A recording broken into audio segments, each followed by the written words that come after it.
Good morning, everybody. I'll give it a couple more minutes here. I see there's some people here, but I'm not sure if everybody's quite logged on yet.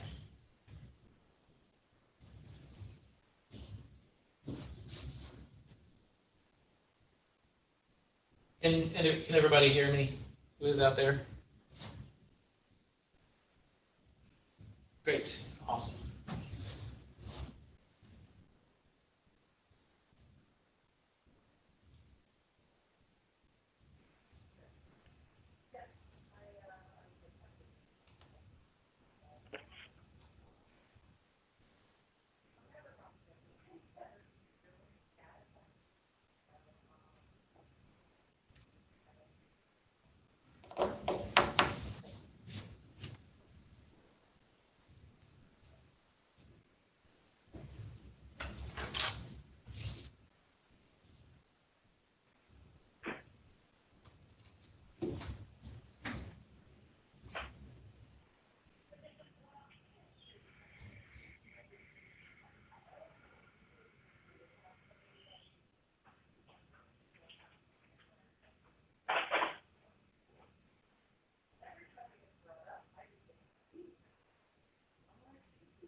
All right, I think I will go ahead and get started on this. Can't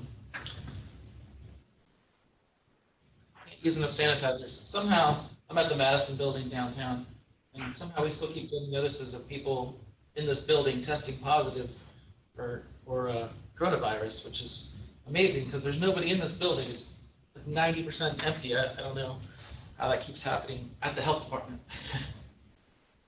So I can't use enough product to keep everything clean. Well, you know me obviously as Scott Vogel from well training and the basic skills stuff. Somebody's got to open. Can everybody check their mic out there to make sure that it's turned off right now? Usually Ann does this presentation, and she's on vacation right now, so I'm filling in. And I can't pretend to do as good of a job as she usually does at these sorts of things, but I will do my best. I will give you the caveat that I'm in the well program now, and previously I was in the marina program, so that's a combined like 5 or 6 years that I've been out of the on-site program. I mean, I've been keeping up with my license and trying to keep up with all the changes and all that stuff, but I am a little bit rusty, so feel free to ask questions and stuff like that. I can hopefully answer most of them, but if not, I will get the correct answers from Ann or Jay or Anthony.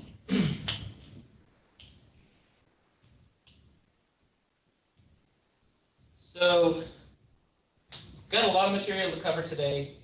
I'm going to try to move along as quickly as I can. I'm not sure. We usually have I think it's 3 modules. Last year we had 3 modules. I think Dana, when she was doing it, actually had 5 of these modules. They were just shorter. And we've kind of condensed them into 2 because 2 4-hour things kind of works out better trying to schedule rooms and the polycom and all that stuff. So where it used to be just like a couple hours here and there, kind of loaded it all together. So I'm not sure how this is going to fit in, but no worries. We've got you for 2 more weeks after this. Whatever we don't hit today, we can pick up later.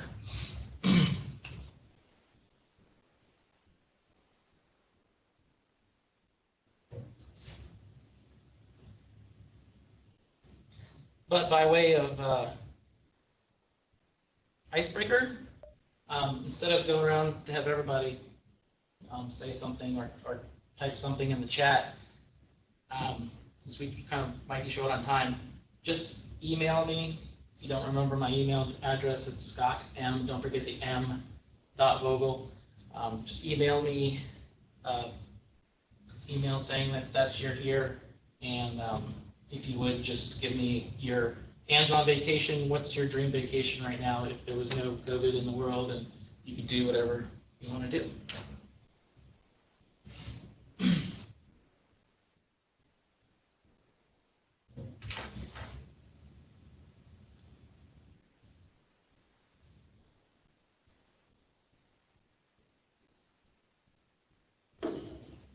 Can everybody see the presentation?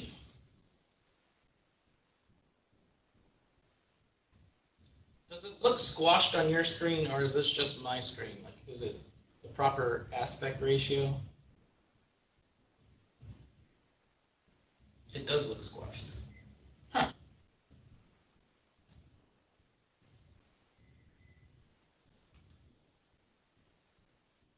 Was it like that last time?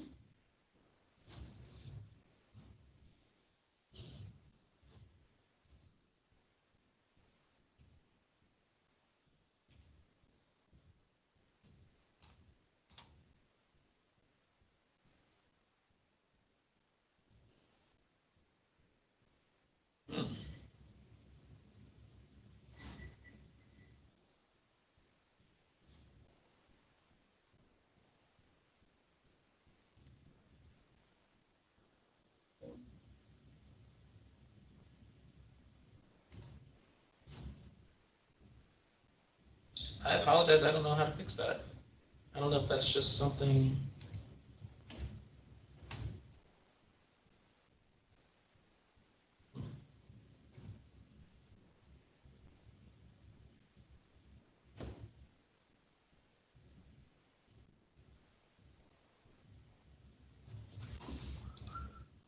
It looks fine on my display screen, but it looks bad on my WebEx screen.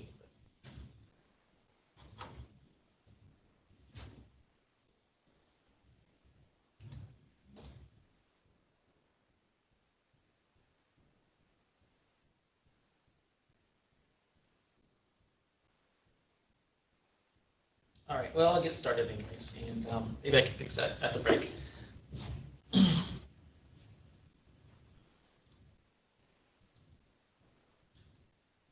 Well, that did much better. Okay.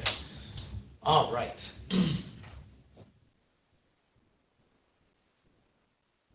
Today we're going to talk about the administration of the regulations, which fits perfectly into when I went over the well regulations. A lot of the material I'll cover today is actually kind of the same as the well regulations, or kind of the same, similar to the things that we've covered already. However, there are some subtle differences because the well regulations and the sewage regulations, they didn't come out at the same time, and things have changed in both sets of regulations over the years. Then the Administrative Process Act was updated somewhat recently. But these are the general sections we'll be talking about, and then the 2 Code of Virginia sections there, and then GMP 2017-01. So GMP 2017-01 it's a great one to kind of have on hand. It talks about the work product expectations for people that are turning in work for on-site program, and then also 2018-03 talks about the private sector versus the health department type of things, but it also has the all the documents, that the standard documents basically that are approved right now.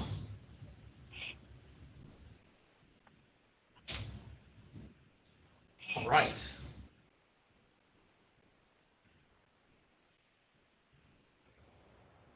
Oh yeah, also later on we're going to have Doug talk to us about wastewater characterization, and we'll talk about a few alternative treatment systems, a little bit about the alternative regs. You'll learn plenty more about that later in the other trainings. John Snow, I brought him up last time, and this time I'll talk about him a little bit again.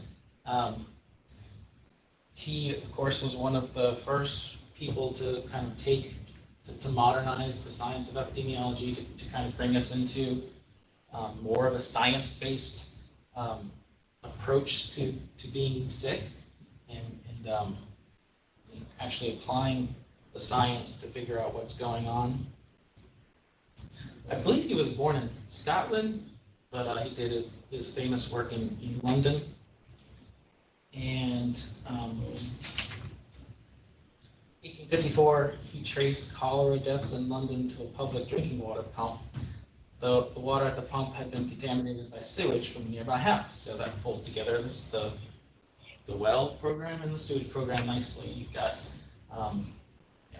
people living somewhere. You're going to need a source of water, and you're going to need somewhere for all the sewage to go. And cities, previous to our modern era, were not great places to live because of this, because the sewage was tended to go in cesspools or was directly discharged onto the streets, or even into like the sewage, the water drainage, whatever water drainage they had for the city, like the street drains and stuff, which most of the time weren't even covered back then. They were just open drains. But basically, as a result of his work, he was able to pinpoint what the cause was, and then remove the handle of the pump, which actually further proved his hypothesis by people didn't get sick after that pump wasn't being used. But don't take it from me. I've got a nice little video to start off with, so we'll watch this. Hopefully, if technology doesn't fail me.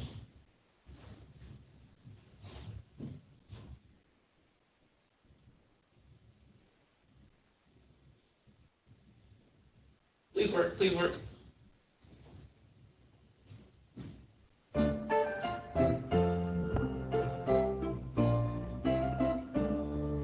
A cholera outbreak had struck Broad Street. The death count mounted, and the moans of the sick could be heard through thin tenement walls.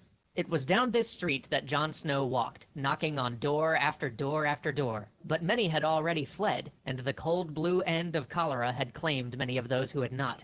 Again, John Snow was frustrated in getting the evidence he sought, but this time the clock was ticking. Every passing minute meant more deaths, and every passing minute decreased his chances of preventing this from ever happening again. And so, by noon on Tuesday, the 4th of September, 1854, he realized that there'd be only one place he could quickly and efficiently get the data he so desperately needed: the office of the Registrar General. He raced from Broad Street to the halls of the government, demanding a full list of every death and an address for everyone the cholera had taken. And so he began to establish a pattern of how these things were done. On-ground inspection combined with combing government records to get the data needed, not just to treat the disease, but to fight it. And fight it he would, right there on Broad Street. He returned to the epicenter with its air of suffering and death so that he could understand what those addresses he now held meant. His boot heels rang out against the pavers of the abandoned streets as he paced from house to house, trying to see the connection. Then he had it, of course. He needed to think of these deaths as a map. And so he began to craft his map, plotting the deaths one by one. And as his map filled out with tragedy, a pattern began to emerge. It really was an epidemic starting at Broad Street and radiating out, thinning the further it went. But he knew that already. He needed more. He needed to show that the pump itself was the source. He needed to know not only how these points of mortality were related to each other, but also how they related to the neighborhood wells. So he made what we today know as a Voronoi diagram. But to him, it was something he was making up off the top of his head in a desperate attempt to find the fastest way to understand the problem he faced. He marked the wells on the map, then he split the map into sections according to proximity to the wells. Any death that was closer to one specific well than to any other would be grouped together. The idea being that well water was well water, and people were probably getting their water from whatever pump was convenient. So if you broke up the map by proximity to wells, and you saw a pattern in where the most deaths occurred, you'd be able to tell if there was a contaminated well. And there it was, clear as day. People who had a shorter walk to the Broad Street pump than to any other well were inordinately more likely to die. But he had been down this road before. He knew this wouldn't be enough to convince the miasmatists. They would just say that some noxious stench hung around the region of the pump and that the pump itself was coincidental. Nope, he needed something more. So he pored over his map. There were a few outliers. There, right there, on Cross Street, there was a clump of deaths that were closer to the Little Marlborough pump than the one on Broad Street. He raced to the tenement to see if he could get some answers, but he was too late. Those had only been the first deaths marked down in the Registrar General's morning notes. By afternoon, the entire family had been wiped out. Of all the 84 deaths he had on record, only 8 more were outside the area he'd marked as closest to the Broad Street pump. He needed to follow those leads. 3 were tragically children who went to school near Broad Street and would drink from the well on their way to and from their education. 3 more were workers who also regularly stopped at the well. The last 2 he couldn't get data for. This still left him with clear connections to the pump even for those who were outside its range, and equally importantly, outside the range of any argument about a miasmatic cloud. But he needed to understand the other holes in his data as well. On Poland Street, there was a massive workhouse with 535 inhabitants, and yet almost no one there had died, and it was well within the range of the Broad Street pump. There should be 10 times as many deaths there at least. He rushed to the workhouse, feeling the daylight burning as each precious minute slipped away. He had to hurry. Upon questioning the workhouse director, the answer became glaringly obvious. The workhouse had its own private water supply. Of course. Snow pressed the director further. Where do you get your water from? And the director replied, Grand Junction Waterworks. Snow already knew that Grand Junction water was safe based on his earlier research. It was all starting to make sense. Next, he had to go to the local brewery. There, they told him, teetotaler that he was, that their men drank nothing but beer. All the pieces fit. He had his case. Now he just had to convince the local health board to shut down the well. Now this had all happened within the first 48 hours of Snow's finding out about the outbreak. For 48 hours he had trudged through the streets that others had fled. He'd visited the sick, he'd recorded the statements of the bereaved. For 48 hours he had mapped, made statistical plots, studied and chased down data. And now, on Thursday night, after a brief rest, he prepared for what might be an even greater challenge, the meeting of the local health commission. He addressed them with all of the vigor and certainty of his data. He showed them his maps and his charts. He let them know the egregious mortality rate of those who had drunk from the well, and the remarkable clemency granted to those who had not. And in the end, after much deliberation, they said, you might know something, Jon Snow. And they agreed to remove the handle from the pump the following morning. Now, whether or not the outbreak would have burned itself out over the next few days on its own is up for debate, but what is certain is that by Monday, the epidemic had practically passed. But after the epidemic had ended, the pump handle was returned, and life went on. Investigations into the outbreak began, and most minds of the time went right back to thinking of things in terms of the miasma theory of disease. But a young curate who was the minister to the people of Broad Street, and had sat with many of them during their final hours, went further. This man, Henry Whitehead, began doing a serious investigation of his own to make sense of the whole thing. Deeply disturbed by why this had happened to his parish, he began writing monographs on his results and debunking the theories that so many had offered, especially about this outbreak being the result of the lax morals of the poor. One of the theories he thought he would debunk along the way was that silly notion Jon Snow had about the pump having something to do with the outbreak, but he never got around to it. Then, in November, a committee was formed to really look into the outbreak, and both Whitehead and Snow were invited to be on it. And here, Whitehead really began to test Snow's results. After all, sure, Snow had shown that people who had drunk from the pump suffered, but what of those who survived? If they had drunk from the pump and never gotten cholera, would that not put into question the water as a cause? And as a local prelate, Whitehead could do what Snow could not, reach out to all of those in the local area that hadn't fallen ill. His knowledge of the people of the area and their intimate trust of him as their priest actually allowed him to get the last pieces of data that Snow had needed. And as that data came in, his doubts about Snow's ideas began to melt away. But there was one final piece to the puzzle. Why now? The Broad Street pump had served the people well for years. It was groundwater, not water from one of the contaminated vendors, and when the city had studied it, they'd found no cracks that might have connected it to a sewage system. He was looking for a reason, flipping through the records at the office of the Registrar General, and that's when he found it. The index case, patient 0. An infant, one who he remembered well, had died in the outbreak, but unlike most patients, this tiny child had, according to the records in the registrar's office, held out for 4 days. That would put her case as predating the epidemic. Immediately, he went to the house of this child's mother, a woman who knew him well from the community. He asked about those days, and she talked about how she had tossed the child's diapers into a cesspool at the bottom of the house. The committee immediately authorized an examination of the cesspit and a new examination of the well. Sure enough, the cesspool was poorly built and was seeping as much into the soil around it as into the sewer to which it was supposed to drain. 2 feet away through that soil lay the Broad Street well. With that final piece of data, they had all they needed.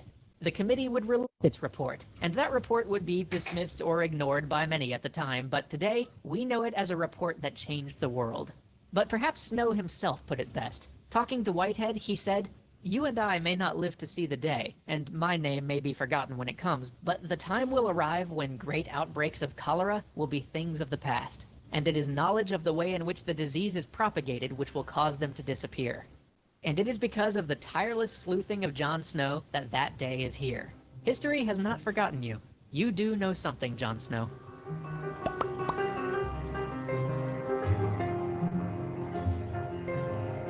Right. It's a great video. I love that video.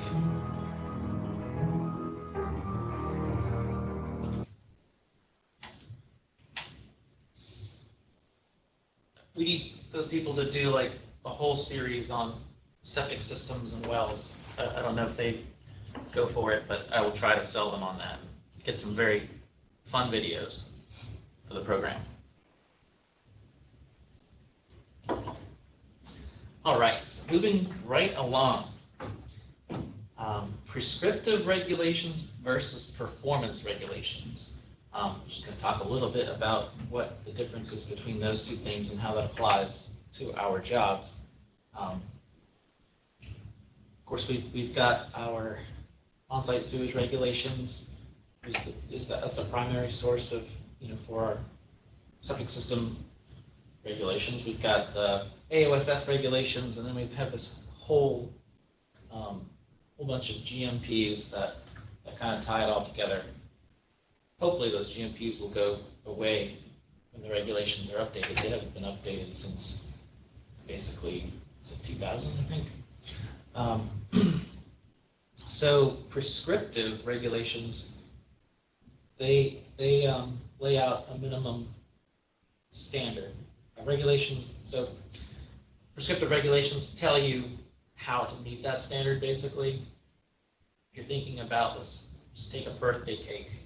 The prescriptive standards for birthday cake would tell you you have to use this type of sugar, you have to mix it in this ratio with the egg and the flour and all that stuff, and the right amounts.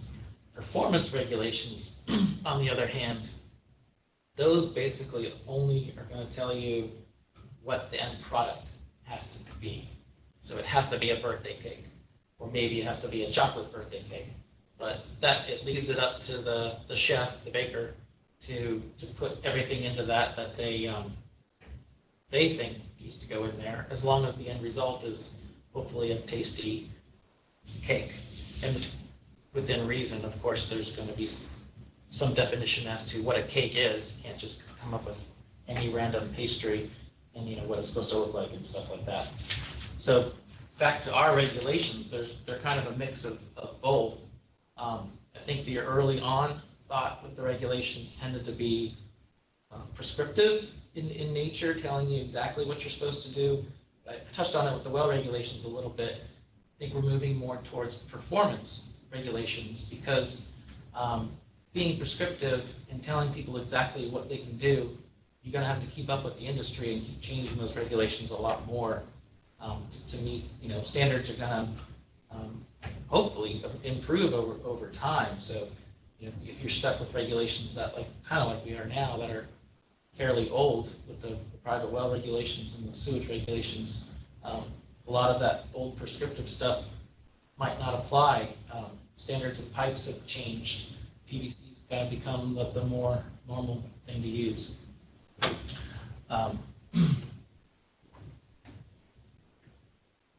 If you think of performance regulations, on the other hand, there's less of those built into our regulations, but there are two. An example of that would be pumping, and you'll learn everything you need to know about pumping for an on-site septic system coming up in the next couple of weeks. But there's no specific specification on what pump you have to use, what brand or what type. It's just generally you have to use a impeller type pump, and it has to meet certain performance requirements, like a certain gallons per minute, or a certain amount, overcome a certain amount of head pressure to function properly. Also, when we think about the treatment level, for example, if you have to meet TL2 treatment levels, that's a performance regulation telling you have to do that. We're not telling you specifically what treatment system you have to use to get that level. We're only looking at the end result, basically. All right. When are permits required? Section 240. No person or owner shall construct, operate, expand, or modify a sewage disposal or handling system without a written permit. And to get a permit from the health department, the property owner must submit an application. Very similar to the well regulations, right? No one shall construct, operate, expand, modify a sewage disposal system.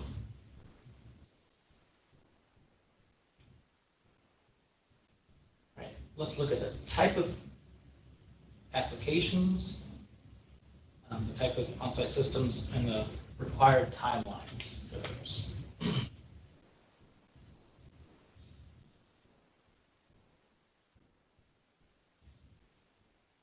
Right. When a property owner submits the application to the health department, they must specify which permit type they would like to receive. You have certification letters, construction permits, voluntary upgrade permits, repair permits, and then minor modifications.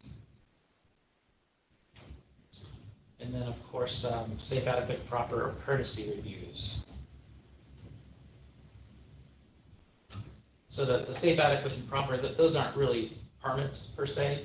That's where that's an agreement that the health departments have with the local building officials, where they're asked often to distinguish, to determine if a septic system is safe, adequate, and proper, basically for new construction or like a remodel or something like that.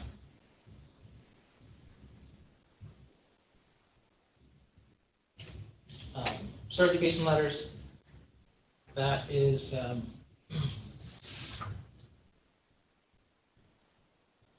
when a property owner's not going to build within 18 months.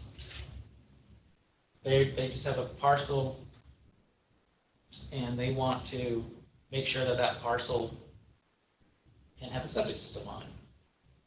And they can hire a consultant, or they used to be able to hire the health department to go out there and perk the site, lay out a drain field area, and get that surveyed in, and that would be a guarantee for the next person that they sold it to, or whatever happens down the road, that lot has a guaranteed site for a septic system, as long as it hasn't been disturbed or anything.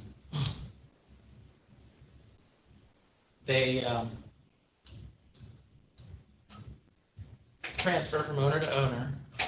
They don't expire, but they're not a construction permit. You can't build based on a certification limit. They have to be transferred.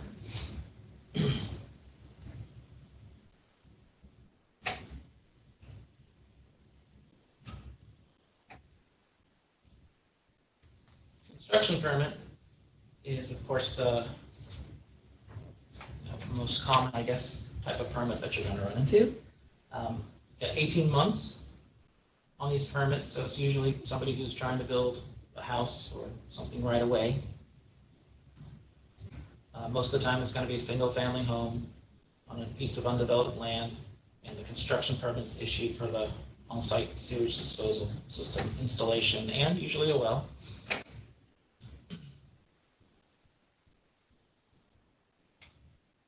All right, voluntary upgrades.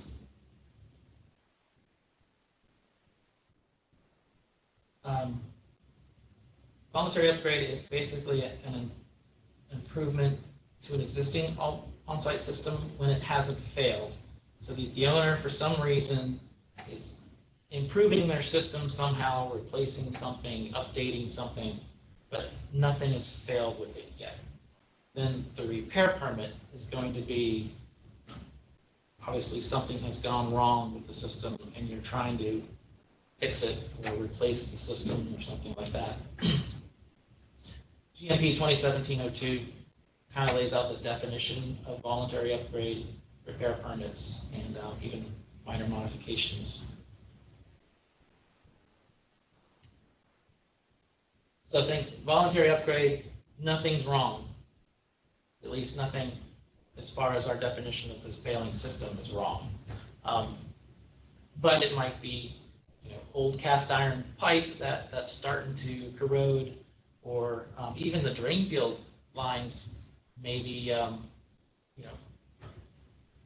old construction, they don't meet the current regulations, and the owner, for whatever reason, is deciding to add a couple new lines to it or something like that. Nothing's wrong. Repair permits, though, always think, would I issue an NOAV for this? That's what a repair permit is. Something has to be completely gone wrong with it. It's got sewage backing into the house, sewage on the ground, basically, for those. Or failure is imminent, basically.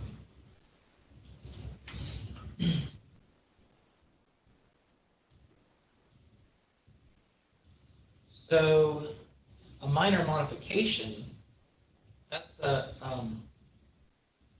it's an alteration of an existing system. It's not a repair permit, it's not about voluntary upgrade or routine maintenance. It's just some sort of minor modification that doesn't result in an increase in the flow, doesn't change the treatment level, doesn't change anything really for the system. An example of that would be rerouting a sewer line for some reason, like if you had to get a setback or utility lines came in or something like that. Adding an auxiliary structure, like what's the fad now is, they call them studio sheds, basically, like a studio that people are using for their home offices now, and maybe it's got a bathroom or a sink or something in it. If you're attaching that to your existing septic system, you're not expanding on that system, because it's still the same number of bedrooms, still the same number of people in the house. You're just adding a sewer line from that auxiliary structure to the septic tank, and you're going to use the same system. Same person who would have been living in the house and working in the house is the same person who's occupying that shed.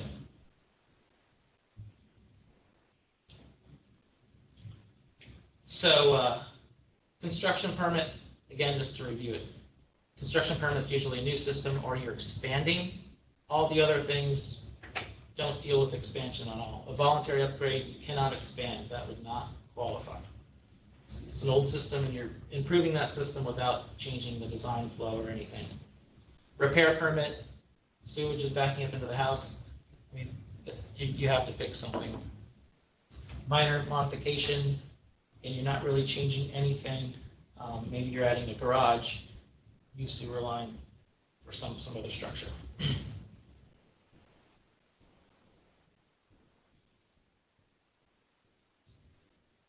it gets pretty confusing sometimes, but you just have to go back to those GMPs, and 2016-02 deals with the minor modifications. They have the definitions there, they have examples. GMP 2016-02, I think, is the one that actually has almost a full page of, if you're doing this, then it falls into this category. If you're doing this, it probably falls into this category. So that's a good one to read, to kind of work on that.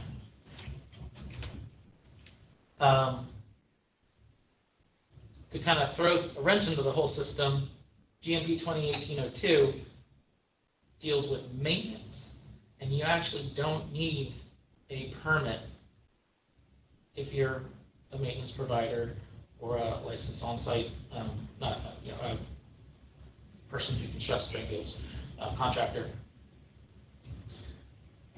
Like for like, when you're replacing the sewer, distribution box, conveyance line, or headers. So if a maintenance provider, in the course of his work, he's got a septic system, he inspects the distribution box. If something's wrong with it, it's cracked, it's broken, it's crushed, and it's not failing, then he can pull that new box out, put a new one in, cover it up, and they're done. This is a fairly big change that happened recently. It was a little bit controversial because you had people who thought we should have a permit for every little thing, and then of course you had people that realized that if the health department had to issue a permit for every sewer line, every distribution box that was minorly broken, or when you get to the AOSS systems, when people have to replace light bulb or UV bulbs or filters and things like that, it's just easier, and it makes more sense sometimes if you're just doing like for like and you're licensed and you know what you're doing, then you can just get in there and change things. This doesn't apply to the actual drain field system itself. Any soil evaluations and anything that would require expansion or anything would not fall under maintenance. This is just strictly like for like.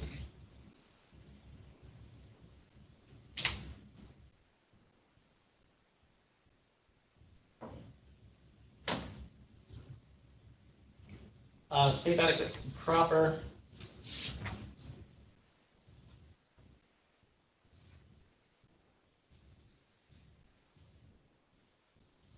So the safe, adequate, and proper is, again, the agreement with the locality. Somebody is adding addition to their house, or they have a trailer and they want to replace it with a stick-built house. The county, in most cases, is going to require them to go to the health department and get their letter saying that the drain field is safe, adequate, and proper for whatever that use is.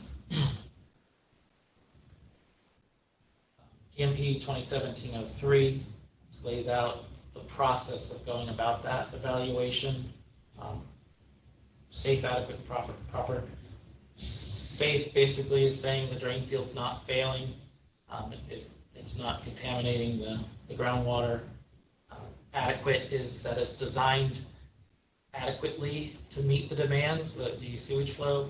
And then proper means that it's not an illegal system. It wasn't a system that was illegally installed. It's a system that had a permit on it or can be reasonably assessed, to have met the regulations at some point. Even if it's an old system, you can tell if it's been installed with the proper components at the time.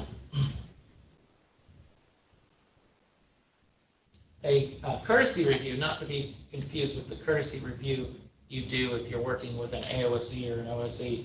A courtesy review in this case, for this GMP, is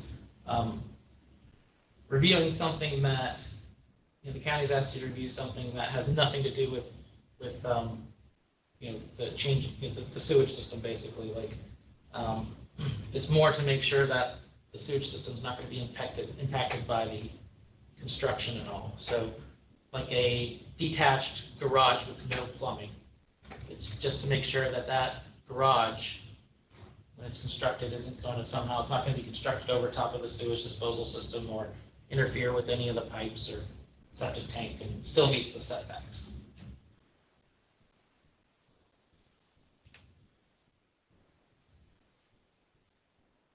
Any questions on those?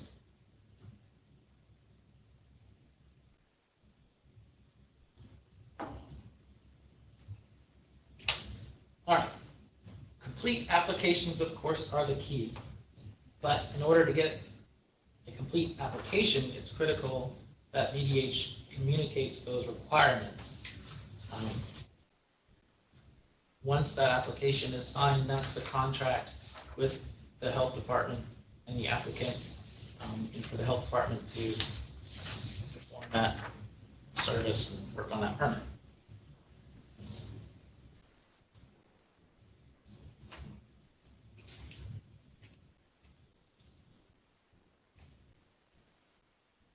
So the owner or agent, when they're signing that document, they are stating that the property is marked clearly and visibly.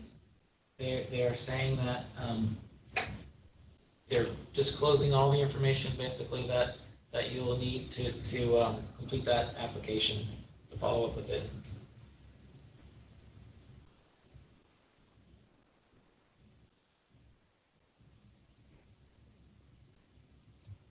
It's impossible to do a fair evaluation of a lot if you don't know the lot meets and bounds when you're doing your sanitary survey or designing a drain field.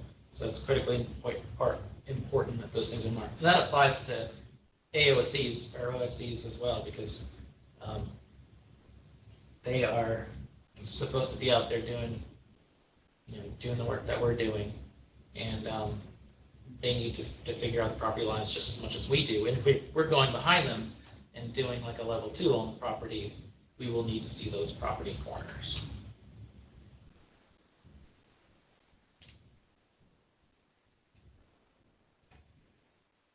Iron pins or monuments or something that's been survey located. That's how you locate a property corner. Not, stakes are great, but they're not really going to tell you where that actual corner is. That's just, a stake is just something that's been put there and could have been put there by anybody. Those pins are supposed to have been set by a surveyor, and they're a lot harder to move.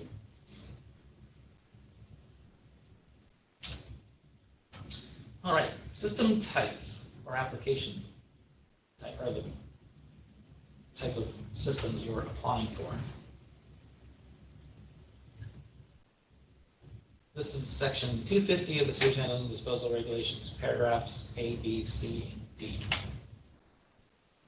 So a type 1 system is your standard run-of-the-mill sewage disposal system with a septic tank, the drain field, or the actual underground piping where the sewage is going to run into the ground, and they serve single residences. A standard drain field can jump to a type 2 if you add pumping to it.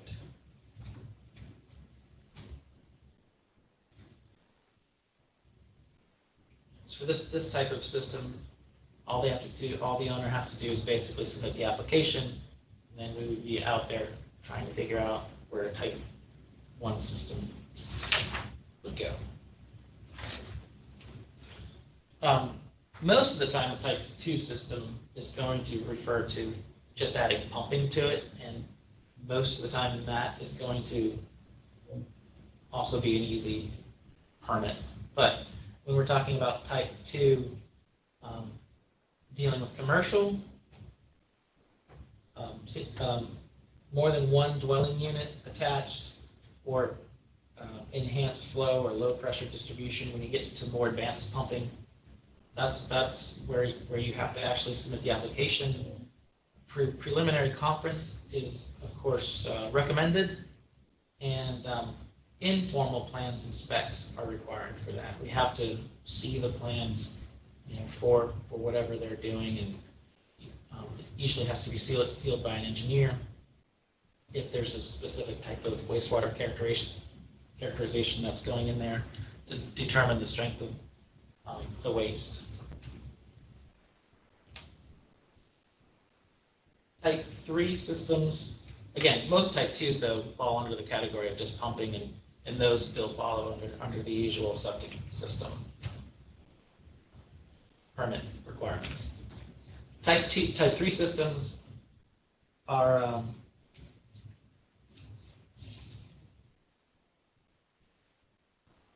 disposal other than septic tank and drain field disposal, and design flows greater than 1,000 gallons per day. Type 3 permits generally require, again, a preliminary conference, the application, and formal plans, not informal plans. We need, of course, formal plans for these systems because they're going to be way more technical, and we need more details on how they're going to be installed and designed and everything.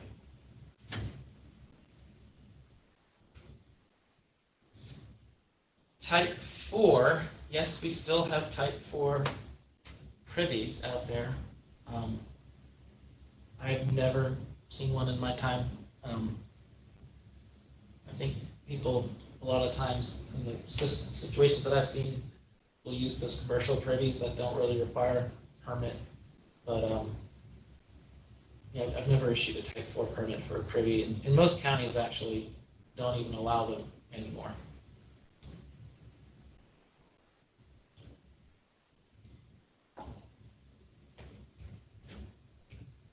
But there's a section in the regulations about them, and people can apply for them if it's allowed in their county, and there's a process just like the rest of the regulations. All right, so preliminary conferences are required again for Type 2 and 3 systems. The conference should include the property owner, the private sector designer, the local health department. The preliminary conference should address any sewage disposal problems and propose solutions. Formal plans, those have to be detailed.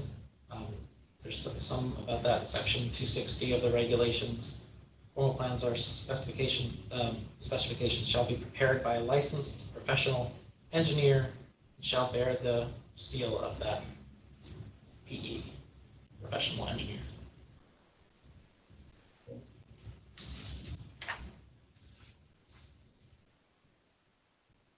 Subdivision applications. So this is, again, this is a lot of times referring to an agreement between the county and the health department.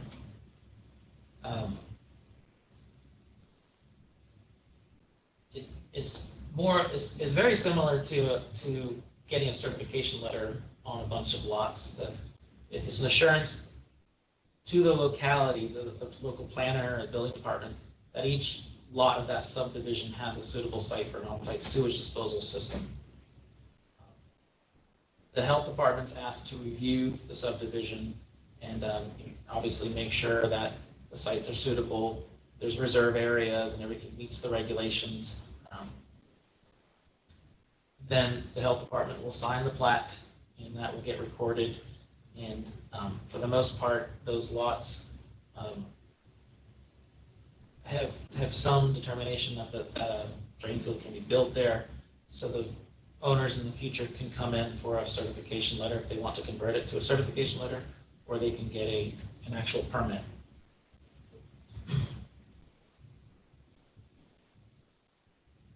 So each lot should have basically an abbreviated design at the least, and its own soil work and specifications on the drain field. And well location. A lot of times the well gets forgotten, but it should be also, there should be some allowance for that well location on the lots as well, if private wells are required.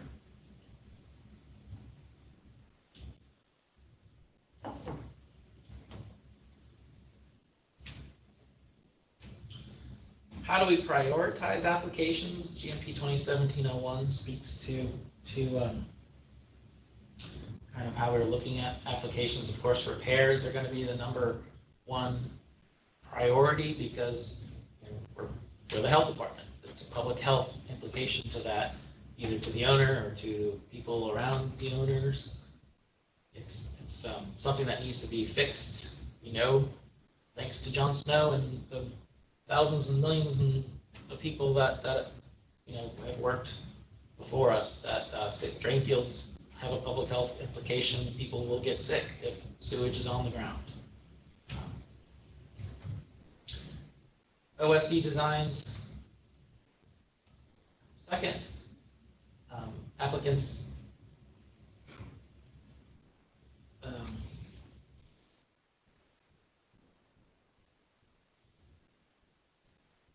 OSA submittals followed by applications where the applicant concurrently applied for their building permit. I guess this is just a general building permit application or sewage construction permit.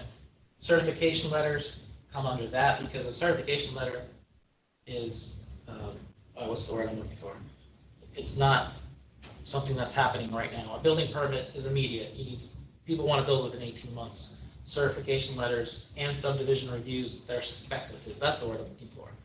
They don't have that same priority because this is just people that are speculating on construction down the road. Voluntary upgrades come under that because, of course, the assumption is the drain field's not failing or eminently failing right now. And then the last is the multi-lot certification letters or subdivision approvals. And that's underneath everything, mostly because that's not, that's, again, that part of that agreement with the county, the locality, for the subdivision review process.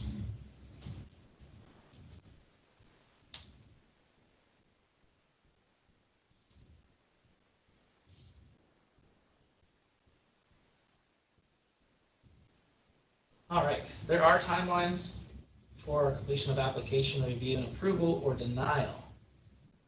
The timelines are subject to deemed approval, which means you don't never want to have something deemed approved. You don't want to, deemed approval says basically it hasn't been reviewed, but the timeline has expired, so their permits are issued. But it's set in the code that there are specific timelines for review, and if they aren't met, things are deemed approved. Applications for OSE permits must be completed within 15 working days. Multiple lot certification letters or subdivision reviews have 60 days to be completed, and then applications for certification letters have 20 days to be completed. These are business days. This isn't just calendar days. This is actual working days.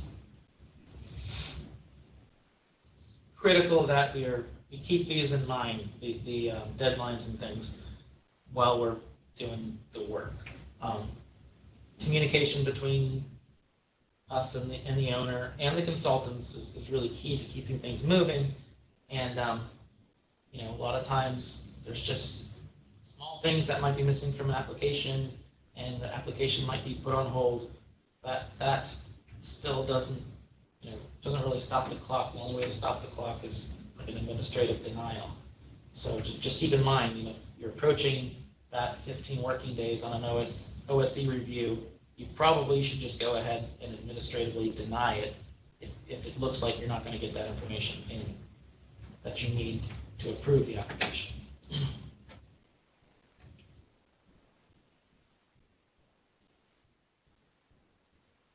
Applications submitted under the Code of Virginia, Section 163.6 are not subject to deemed approved, but still require completion within 21 days for systems with sewage flows less than 1,000 gallons per day, and with 60 days for systems with design flows greater than 1,000 gallons per day.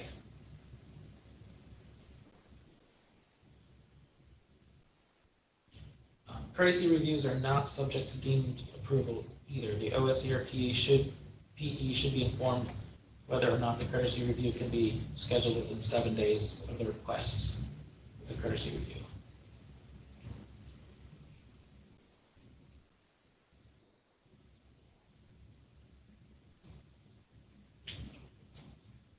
Any questions on any of that stuff? Everybody's quiet out there.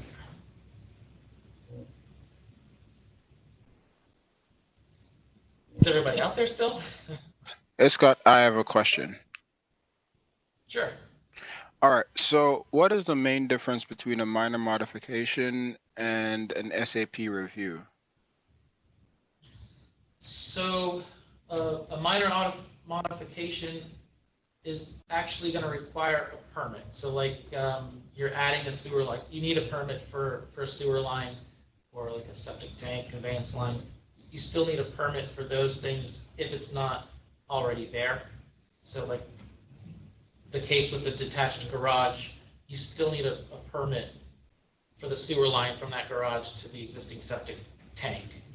The safe, adequate, and proper review, most of the time, that might generate a permit situation, but most of the time that's just going to be you're reviewing the existing system and saying that it meets the requirements, and nothing's going to change. You're not adding a sewer line or anything to that system. You're just like chopping that sewer line where that foundation is and putting in a new house or adding an addition to the new house or something like that, or the existing house. Does that make sense? Yes.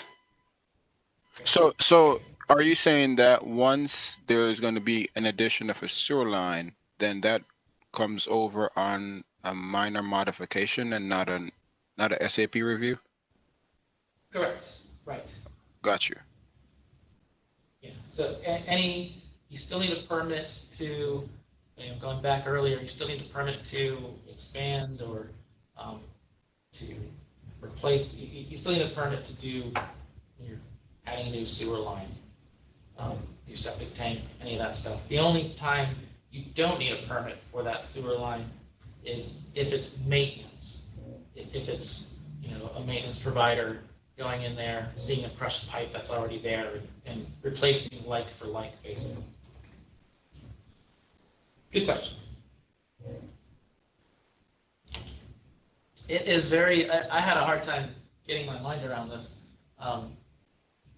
Because I was in the Marina program when a lot of this stuff came out. So, it all kind of came out, and it was very confusing at the time because there wasn't a lot of specific language about it. And even now, it could be fixed to be a little more, make a little more sense. But it takes a little while to figure out exactly how to categorize all these different ways of looking at a sewage disposal system permit. It's all basically from 2016, the GMPs that came out in 2016, 2017, 2018.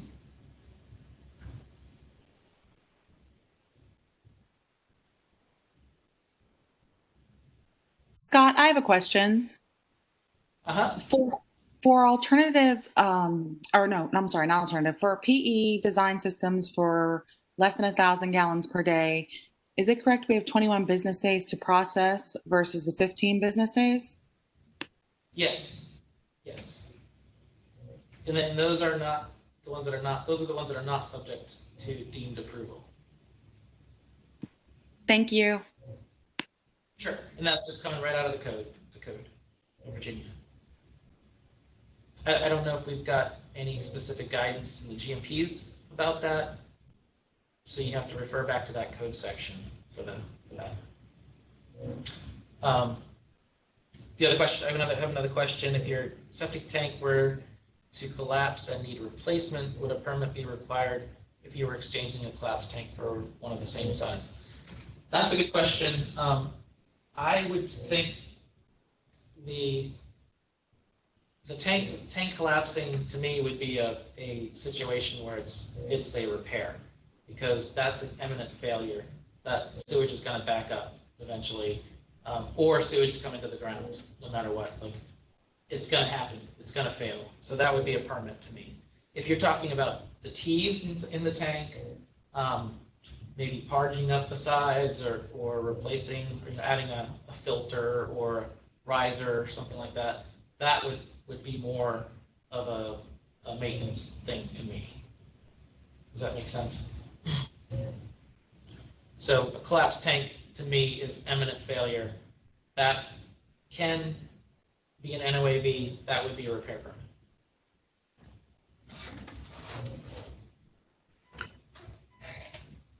Scott, correct me if I'm wrong, but I think I heard you say if you're adding an effluent filter on the septic tank, that would be considered maintenance. Isn't that voluntary upgrade? Yeah, you're probably right. I'm sorry. Yeah, that would, if you're adding a filter that's not there, um, yeah, I guess it kind of depends on if you're just adding well, I think that's kind of got to be a case by case basis, really. There's a lot of times where the maintenance provider, they just put a filter into the existing T, and they're not cutting the T and adding one of those big Zabel filters with all the the fancy slots and stuff in it. They're not typically getting permits just to do something like that. If you're adding if you have to add the riser and cut the T and add the filter on there, the Zabel filter or whatever it is, that could be definitely considered a voluntary upgrade where you've got a lot of work going on there. Okay, thanks.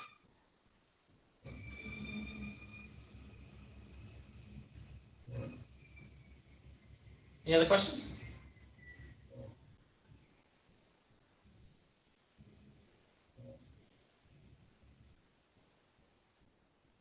Let's see, it's 9 o'clock. Let's take a break. Let's come back here about 9. Oh, wow, these clocks are way off. So it's 9:04. So give it 10 minutes, so about 9:14. We'll come back.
Hey, Sammy, Scott, this is Doug. Can you hear me?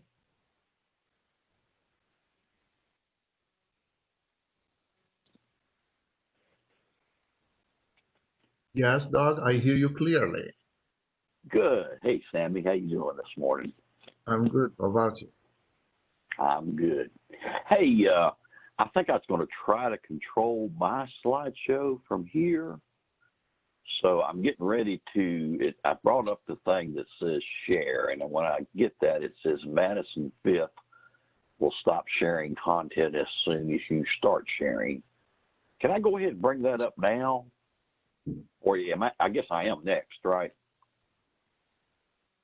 Uh, I need to ask Scott. I think we are in a break, so we just, Okay. you want to All right. test it That's now? fine. I was just going to test it now because I'm unfamiliar with this application. So Okay. I just kind of wanted to test to make sure everything was working. Okay. Okay. Go ahead. All right. So I'm clicking share. Okay. All right. It looks good. I think do you see introduction to wastewater characterization equalization? Yes, but this is the edit for mode. Can you try test the presentation mode as well? Okay. Presentation mode.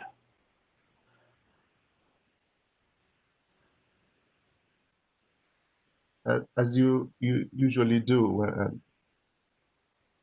Yeah. So when I hit present online, it's offering me Office presentation service. I don't think I need to connect to that, do I? No, not this one. You just Okay. and the So I'll hit present from the beginning. yeah. Is that better what you're seeing now? No, I didn't see anything change. nothing changed yet. No, I still see the other slides on the left hand side. Oh, okay. So that's weird because when I'm looking through my connection to you all, and I'm hooked in online, but I'm using my phone for audio. So you're seeing my second screen. Isn't that interesting? Hey, Doug, we're seeing the main screen and the panel on the left. Like if you just had PowerPoint open on your desktop normally and you're working on your slides, that's what it looks like. Okay. So I'm trying to figure out how to get that off of there. Can you try this screen icon at your lower right hand corner? Of the Just to the left of where you zoom in and out. okay, did that do anything? I don't think you clicked it. I clicked something and I'm seeing all the slides now on my presentation screen. Oh, you clicked. Okay, so you clicked the four boxes. You're supposed to click the little icon that's two over from that. That's like a rectangle with a line coming out the middle of the bottom.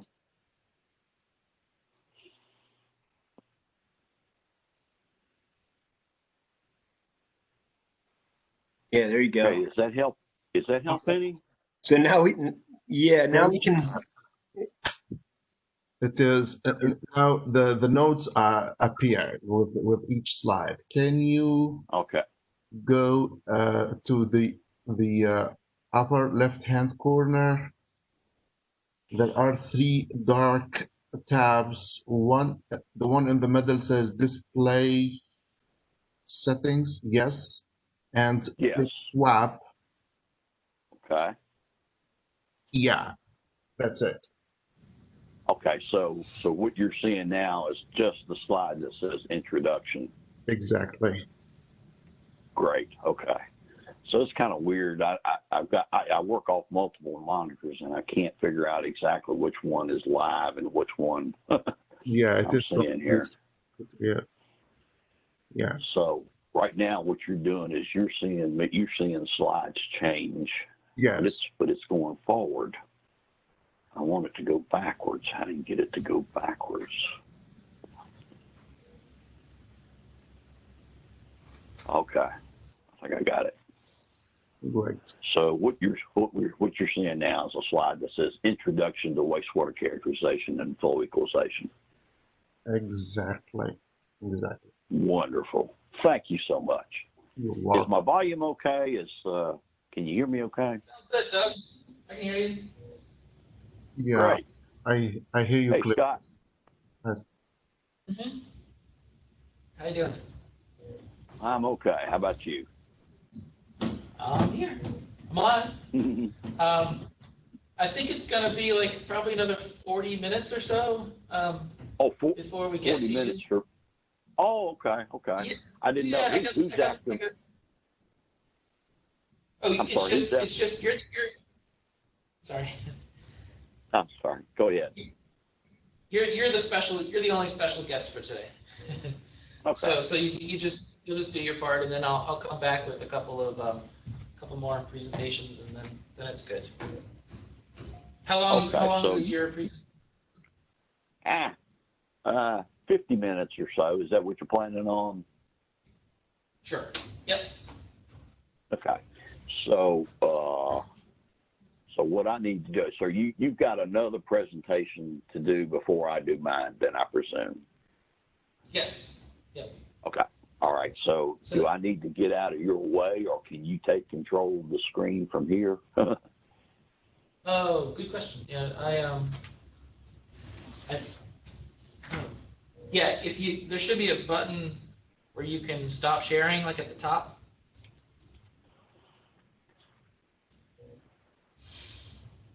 Yeah, when you hover with the mouse to the near the top of the screen, some buttons will appear.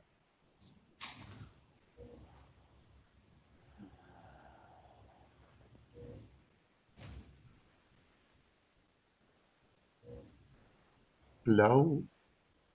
Okay. Oh, okay. I'm sorry. I was off to the left and it wasn't dropping it down, but Yeah. now, there you go. Great. Okay. Thanks. Hey, thanks for your patience. I'm just not used to this. I'm not used to this particular application. So. Right. Yeah. I can relate for sure. All the different types of conferences we do now can get complicated. But all right, so we're going to go ahead and dive right back in. We'll try to get through these quickly and painlessly as possible. But of course, stopping for any questions that you guys have. Again, feel free to jump in and ask questions as I go. And the questions really make the presentation to me. Those are a lot of great questions at the end of the last section there. So is everybody back? Is everybody with me? Great. I wish I can't see the way things are set up here. I can't see this. I just see a blank screen where all the little presentation, all the people would be, so I can't see anybody out there like you do.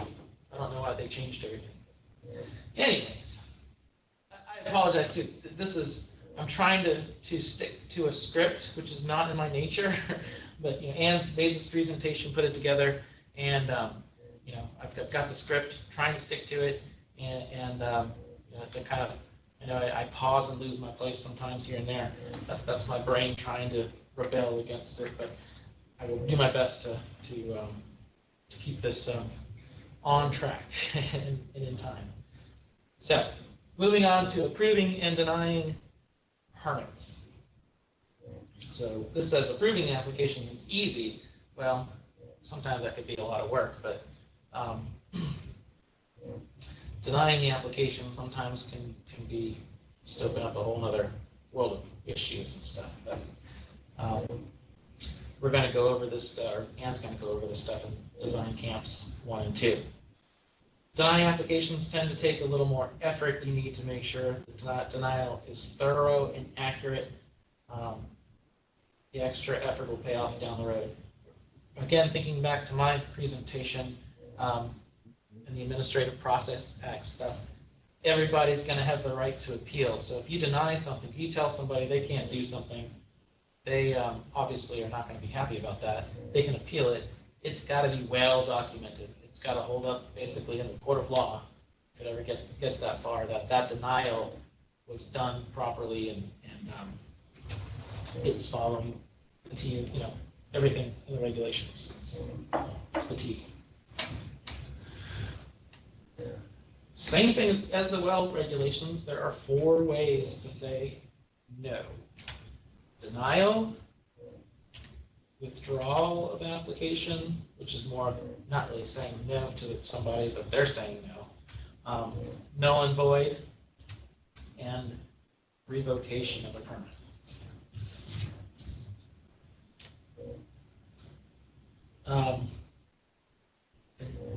An administrative denial is for an incomplete application. We call it a denial because it reverts to a denial if the owner doesn't follow through with the details that they need for that application. This resolves the application request and takes it off of our books. If you do an administrative denial, it's going to be denied, and it's the same as a denial, basically. You don't have to go back and 100%, do a different denial for it. Administrative denials have the same weight as a denial. A site denial is when we do the evaluation and the property does not meet the regulations, it's not suitable. We've done the evaluation, we've done the whole lot and found no site that meets the regulations, so that the whole site is denied.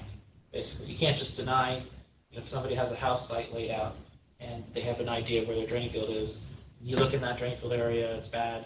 You can't just deny it based on that. You've got to do a thorough investigation of the entire lot. You're doing a soil survey of the lot, basically, to make sure there's no site on there.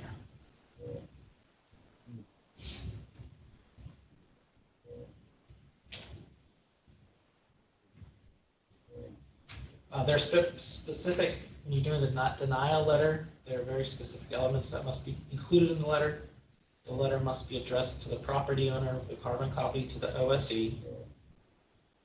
The regulations have to be cited under which the denial is, what the denial is for. The applications under which the evaluation was conducted, so of course it's got to say on there whether it's AOSS regulations or the sewage disposal regulations.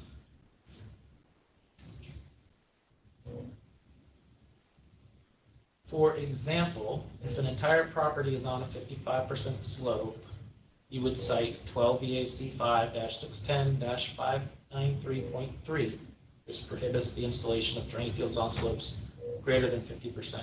Basically, you're the expert, you're telling the owner what regulation it is and spelling it out. You can't just cite the section and be done with it. You have to spell out that section of the regulations so they can easily read it and determine why their lot's being denied. And then, of course, Administrative Process Act, there always has to be a right to appeal the decision. There's always going to be a right for people to appeal any decision that's made by the health department. And the letter does have to be sent by certified mail, which is a little different these days because we're trying to go digital with a lot of stuff.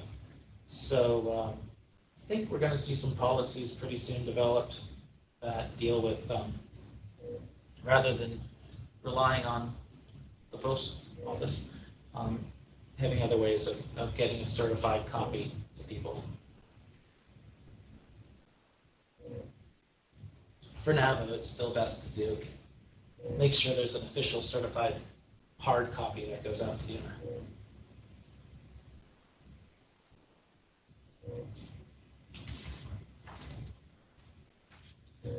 All right, withdrawing a permit, that's basically the property owner or the agent is withdrawing their own application. The maybe the application. Well, this says the application needs to be corrected. I guess maybe if they don't want to do the correction, you've said there's something wrong and they don't want to follow through, or maybe you found that one site doesn't meet the regulations and you want to go elsewhere, but they say no. If that one house site, drain field site doesn't work, I don't want to build, they can withdraw the application. Something that the owner's for some reason they're not moving forward with the application itself. Again, when this happens, you still have to, you're not necessarily doing that full certified letter or anything, but you do have to document it in Ed, and on the file and everything to make sure that it's documented to have been withdrawn, and then a letter, something in writing from the actual owner or agent saying that they're withdrawing the application.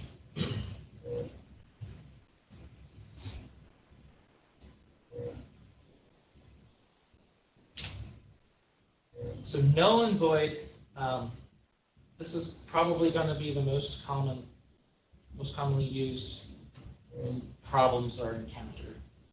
Specifically, conditions such as house location, on-site sewage disposal, location, topography, drainage, other site conditions.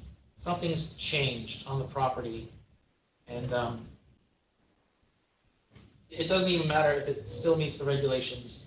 The permit's still null and void. If things change from the application, it's null and void. So I know there's actually a well driller out there who told me, well, that means every permit's null and void. Yeah, technically every permit's null and void if we didn't get a survey copy of the house site and the drain field location, everything wasn't specifically in there. Everything's going to change to some extent, but for the most part, we're talking about something's triggered something here, like the well's in the wrong spot, drain field's moved more than a couple of feet from where it's supposed to be. That's when these are going to be triggered. There's usually some problem associated with it.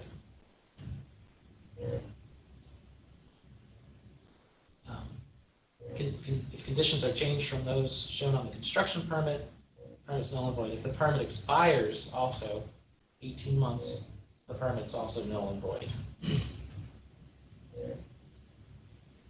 So again, that's conditions that have changed. But the property owner changed their mind at the last minute and added a detached garage to the house plans. The garage is built over part of the drain field area, null and void. The permit should be null and void, and the local health district or the OSC can figure out how to adjust it. So the permit's just completely voided. They need a new permit, basically, and it usually involves paying the fees. A lot of this stuff comes back with these type of ways to say no. It goes back to the fee regulations, which is another thing you might want to look at. Download that and have handy. The fee regulations basically lay out when we pay fees and when we give fees back to the owners and stuff. So if the permit's denied, they can typically get their money back. If they withdraw the permit before the evaluation and everything is done, before it's issued, they can get their money, the owner can get their money back. Null and void, they typically can't, because we've done the work, the permit's gone down the road, it's been issued, they're not entitled to their money back usually.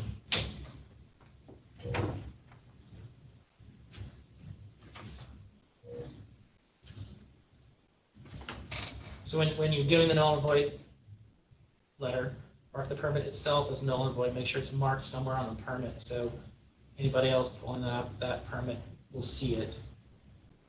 Write a letter to the owner again, carbon copy to the building official. In this situation, there's usually a building permit involved, so you want the building official to know what's going on, that there's a problem, so they can stop their process as well. You don't want them to issue an occupancy permit when we're still trying to resolve the permit problem. Include a blank application form so they can reapply, because they're going to have to reapply to finish out that permit. Send it certified mail. And again, this is the administrative process. There has to be some kind of inclusion in there about they have the right to appeal.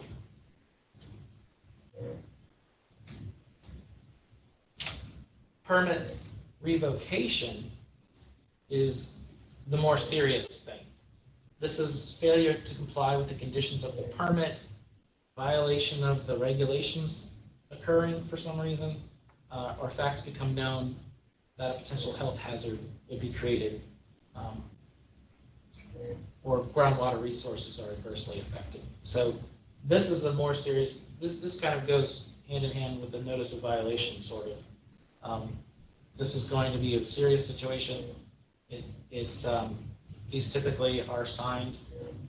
This is going to involve the manager and maybe the district director. The regulations actually say the commissioner has to sign these. And this applies to operation permits as well as the construction permits.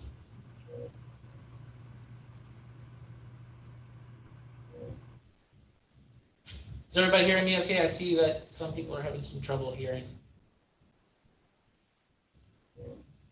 Great. I can hear you fine. Good.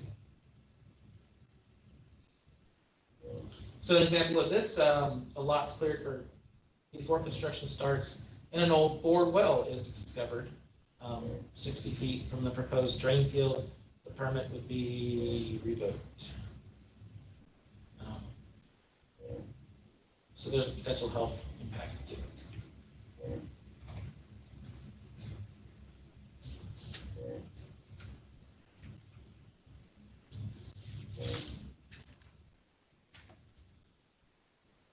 Again, when the permit is revoked, the physical copy and application should be marked revoked on it. Again, so anybody following behind you or pulls that file later can see right away that this is not, this copy of the application and supporting documents, the file's been revoked. Something's changed. Letter to the owner. Again, probably copying the building official. And a blank application, because in most cases they're going to have to apply for a new permit. And certified, send it certified.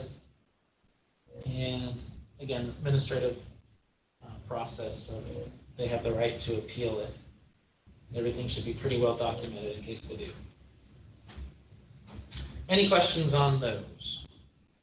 I'm sure there might be some questions.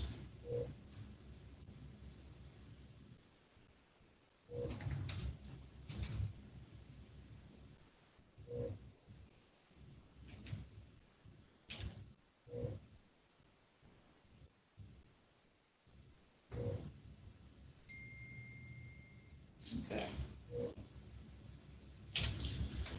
The grandfather clause.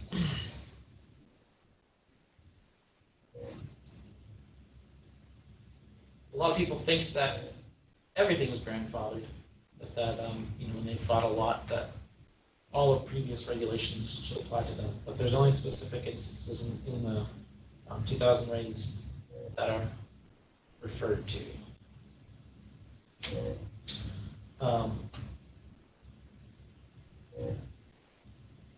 So the definition is a lot that has no permit but has a subdivision approval prior to July 1st, 2000. A lot, parcel, or portion thereof with a previously issued permit or specific written approval, but not a certification letter.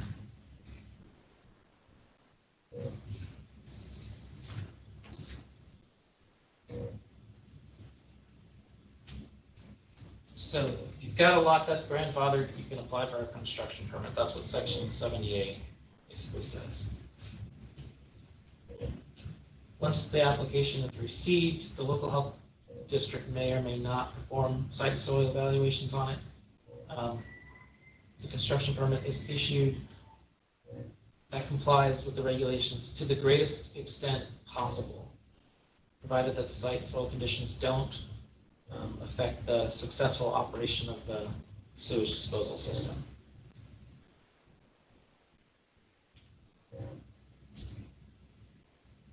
If the site soil conditions do not substantially comply with the requirements of the septic tank effluent, then treatment level 2 is required. So they're grandfathered for a drain field system, kind of like a certification letter. They've been guaranteed a drain field area, but that does not mean that they will not have to use pretreatment for it if the regulations have gotten more strict over time.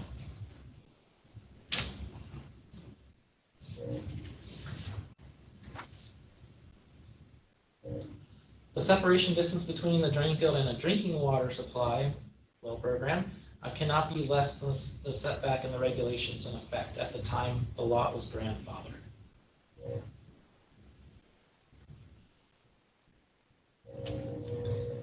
And certification letters may not be issued for a grandfathered lot. This is only for existing parcels, existing approvals. If the construction permit for a grandfathered lot does not comply with the regulations, the permit is considered a conditional permit. And those conditions have to be recorded. Section 250J speaks to that. Statement has to be recorded in index in the grantor index with the circuit court for these conditions. The statement has to say the permit was issued under the grandfather clause and the site and soil conditions do not apply to the current regulations substantially.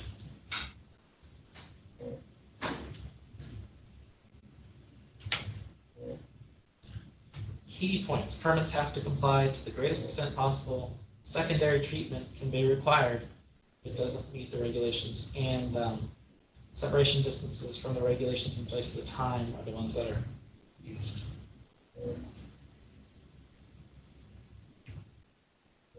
A lot of the grandfather clause stuff, there was, I guess they call it a sunset date on a lot of it, and it was 18 months after the new regulations came into effect.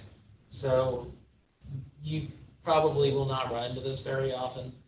The most I ran into it, I think, usually dealt with reserve areas or certain lots that did not require reserve areas because they were approved previously under the previous regulations, 2000. Doesn't come up very often anymore. I mean, we're 20 years from, the old, when the regulations came into effect. Variances and consent orders, the good stuff.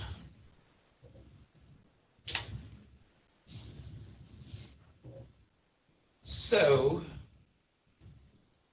I am the variance officer, or whatever you call it. Variances will typically come through me. Ann's the indemnification fund officer, so indemnification funds typically come through her first. We might assign them, depending on workload, or if things that specifically apply more to the well program I might deal with, or to Onsite she might deal with, but not in the case. At any rate, a variance is a conditional waiver to a regulation, a specific regulation. The hardship imposed for meeting the specific regulation has to outweigh the benefits of meeting the regulation. And there cannot be an unreasonable health risk posed with the variance.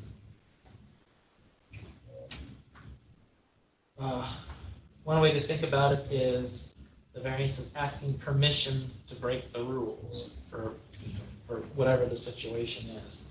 The property owner or agent has to formally ask for the variance, and the process always goes to the commissioner, unless right now, because of the state of emergency we are in, that authority has been delegated for the on-site program to within the Office of Environmental Health Services. So Julie right now can sign off on on-site variances. The well program wasn't exempted from that. Those variances for the well program still have to go to the commissioner to be signed. The variance can be on any part of the regulations. Anybody can ask for a variance anytime they want to. Doesn't matter how crazy the variance is, they still have the right to ask for it, formally ask for it. And then we still have to go through the process and issue a formal decision on that request. And the variance can require conditions on the permit, they might require recordation on the records, especially if it's got a condition on it. It could be a date of expiration on the variance. We've got a lot of leeway to kind of protect, our interest, public health interest in that permit. So there's a lot of things we can do. Variances are not transferable. So somebody moves away from that property that was under the variance, the next people have to apply for the variance if they're going to use the septic system, or they have to fix whatever the problem is and comply with the regulations. The process is basically, you're not, an EHS isn't going to send this to me. It's got to come through the manager, health district director. So you're going to work within your district to put together a issue summary, basically, the letter from the owner, any of the possible solutions you can think of. This is the time to get creative. We want to try to avoid the variances as best we can to resolve the issue. We can't. That all comes to OEHS to review, and then we do the same thing. It's another level of looking at the issue, trying to explore every possible option before we consider the variance. And then if the variance is what's considered, and it's rational, makes sense, and it's not a public health threat, we'll send it up to the commissioner to be signed. And of course, they've got their own level of review that they're going to do with it as well. So a variance happens, ideally, a variance happens before the permit is issued. A consent order, on the other hand, that's when somebody's screwed up.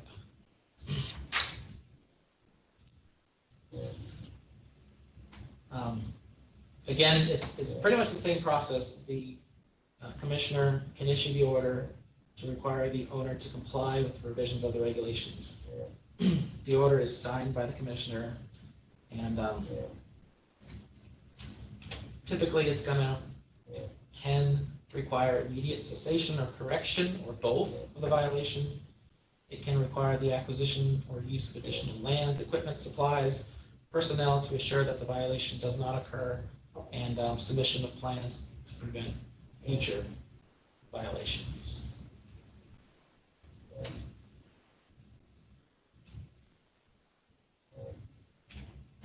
The consent order may also require a new application with a variance request and other corrective actions that are deemed necessary. So this is, again, where there's a lot of leeway within the health department and within the commissioner's office to do all we can to, we're going to, of course, work with people, but, they screwed something up. We need to follow through with it and go the proper routes to fix the situation, or have them fix the situation, basically.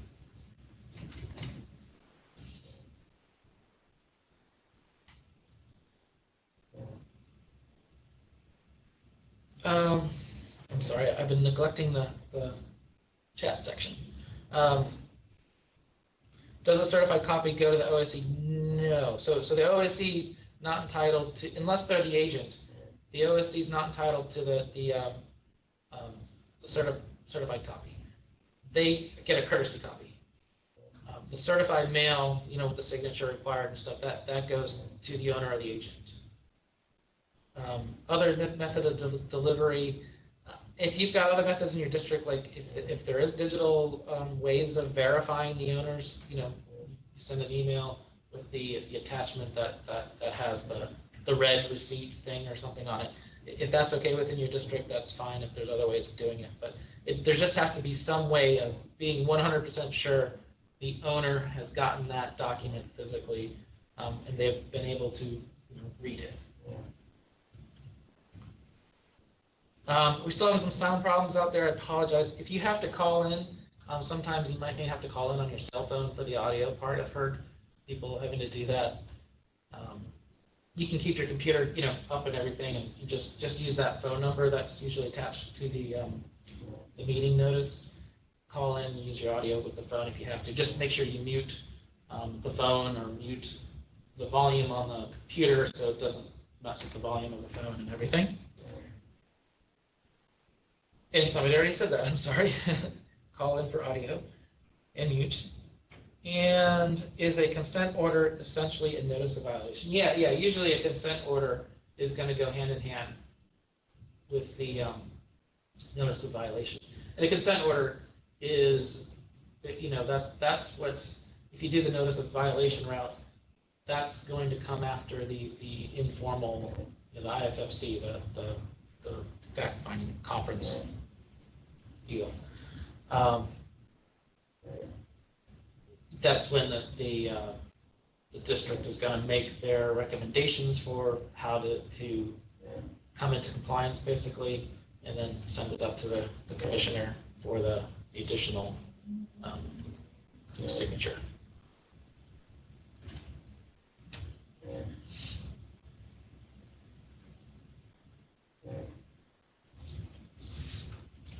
So it's kind of can be considered a forgiveness for breaking the rules. I don't know.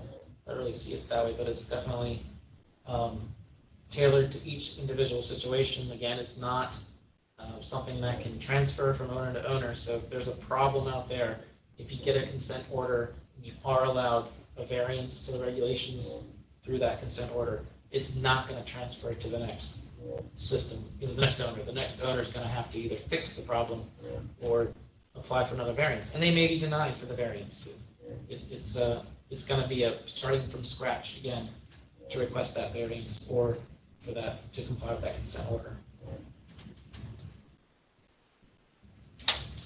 Section 660, the sewage handling regulation states that criteria contained in this section shall apply to all on-site sewage disposal systems.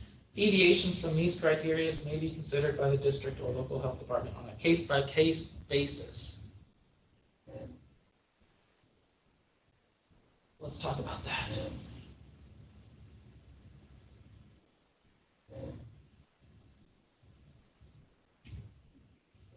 This is the substantial compliance that you may have heard of. If compliance with the criteria of the regulation imposes an economic or other condition not justified by health considerations, a permit can be issued that substantially complies with Part 4 and 5 of the regulations. Substantially complies. It's not a very specific term.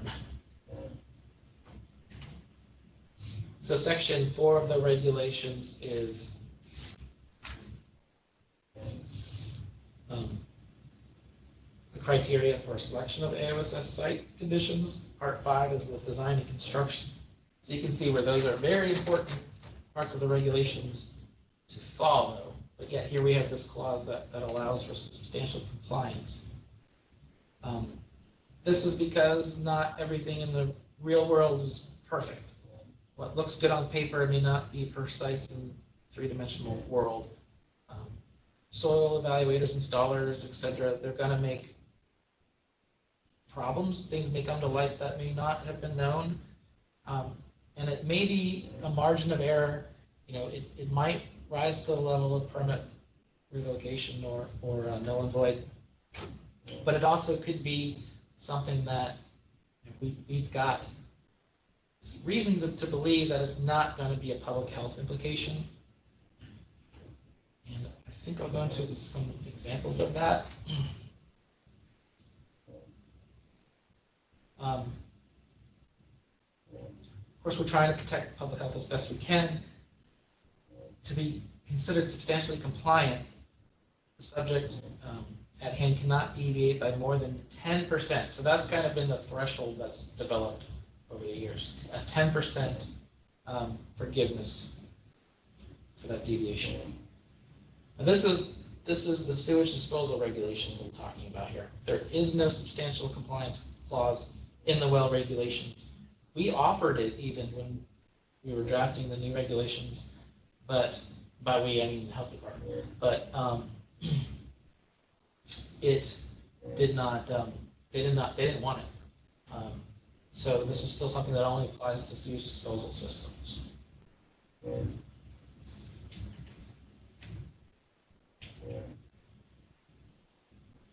So if we're talking about a sewage disposal system that's installed, it's supposed to be 100 feet away from the drain field. Maybe it's 99 feet away from the drain field by the time everything goes in and I'm sorry, from a well. Sewage disposal system, 99 feet from a well. If everything, all factors are taken into consideration, that 1 foot's going to be less than 10. I would definitely not go with 90 feet. But if you're within a foot, within a couple of inches, when you pull that tape, you know, maybe they marked it as 100 feet on the permit, but things happen in that house location. It can float a little bit. The wall's thicker than people thought it was when they constructed that wall. Something's changed slightly. If you're talking about the house location, which could affect everything. But at any rate, that could be a situation where you discuss it. And again, this is going to be an upper level decision. This is where you discuss it with your manager and stuff. And everything looks like it's not going to be a public health implication. You can possibly approve it under substantial compliance. But of course, again, everything needs to be documented. Keep in mind, there's the indemnification fund if it goes wrong, and there is some personal liability for the OSDs. If an EHS messes something up, there is the risk, the Division of Risk Management in the state has to cover that sort of anything. Somebody screws something up, basically.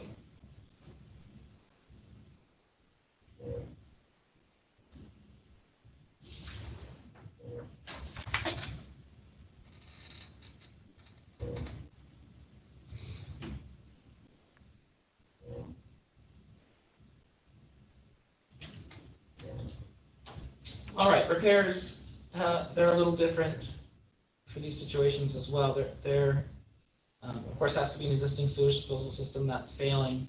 Sewage on the ground backing up into the plumbing fixtures, that's what the definition of failing is. If the OSS, the sewage disposal system serving an occupied structure with indoor plumbing, if all this is true, parts 4 and 5 of the sewage handling regulations deviations can be made to that if the proposed repair is not any closer to a drinking water well source or shellfish water, and the repair complies with the regulations to the greatest extent possible. So in repair situations, you have some deviation, some leeway to the idea is we're trying to correct a massive public health problem with a failing drain field. So there's some leeway you can use to bend the regulations if you're not affecting overall public health and if you're not moving closer to a drinking water source or shellfish waters. And this is after exhausting all other options. This is a tiny lot or something where there's just not much else you can do. You bend the regulations to find a repair situation that's going to keep that sewage disposed of properly.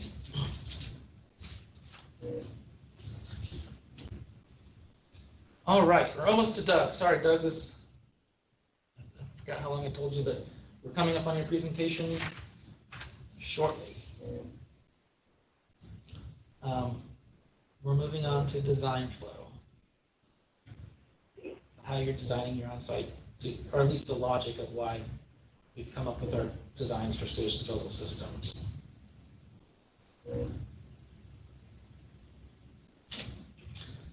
Table 5.1, the sewage handling disposal regulations, lays out how much wastewater is estimated for specific plumbing activities in residential. We're talking about residential buildings. So we're looking at 15 gallons per day is the estimate for flushing toilets, 20 gallons for toilets, 15 gallons for food preparation, bathing and showering, they figure 20 gallons, hand washing is 5 gallons per day, laundry is estimated at 15 gallons per day. This all adds up to 75 gallons per day per person. And then, of course, when we're designing our drain fields, we design it on bedrooms. So one bedroom means 2 people. 150 gallons per day.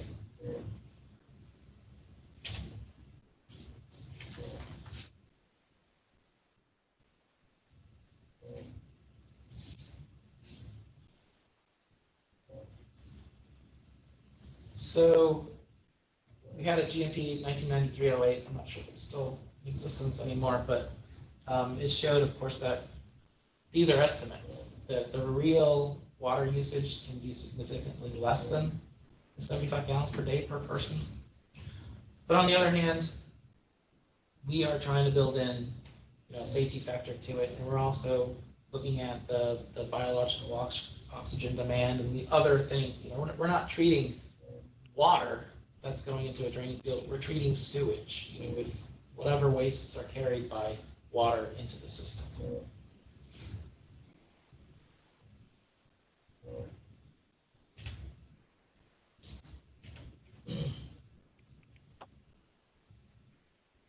So this is the typical water use versus the estimate. Again, 46 to 75 restaurants, 19 gallons per day per 50. If you're looking at gallons per day, you might come in under. But if you're talking about, like, for a restaurant, biological oxygen demand, you're not talking about the same thing. A gallon of water versus a gallon of restaurant waste is a very different thing.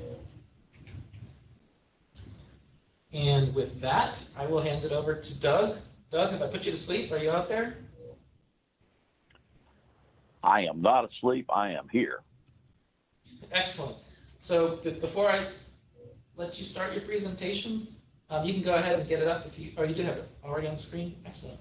Or no, is that my? Yeah, that's my slide. Sorry. Go ahead and put your slides up, Doug.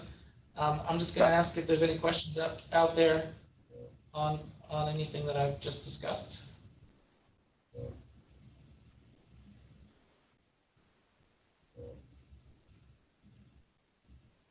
Variances, consent orders, any of that good stuff.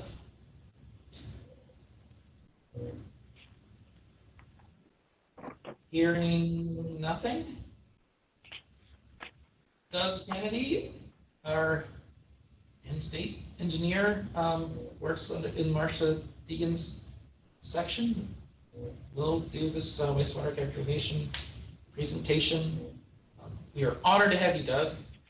You want to go ahead and take over?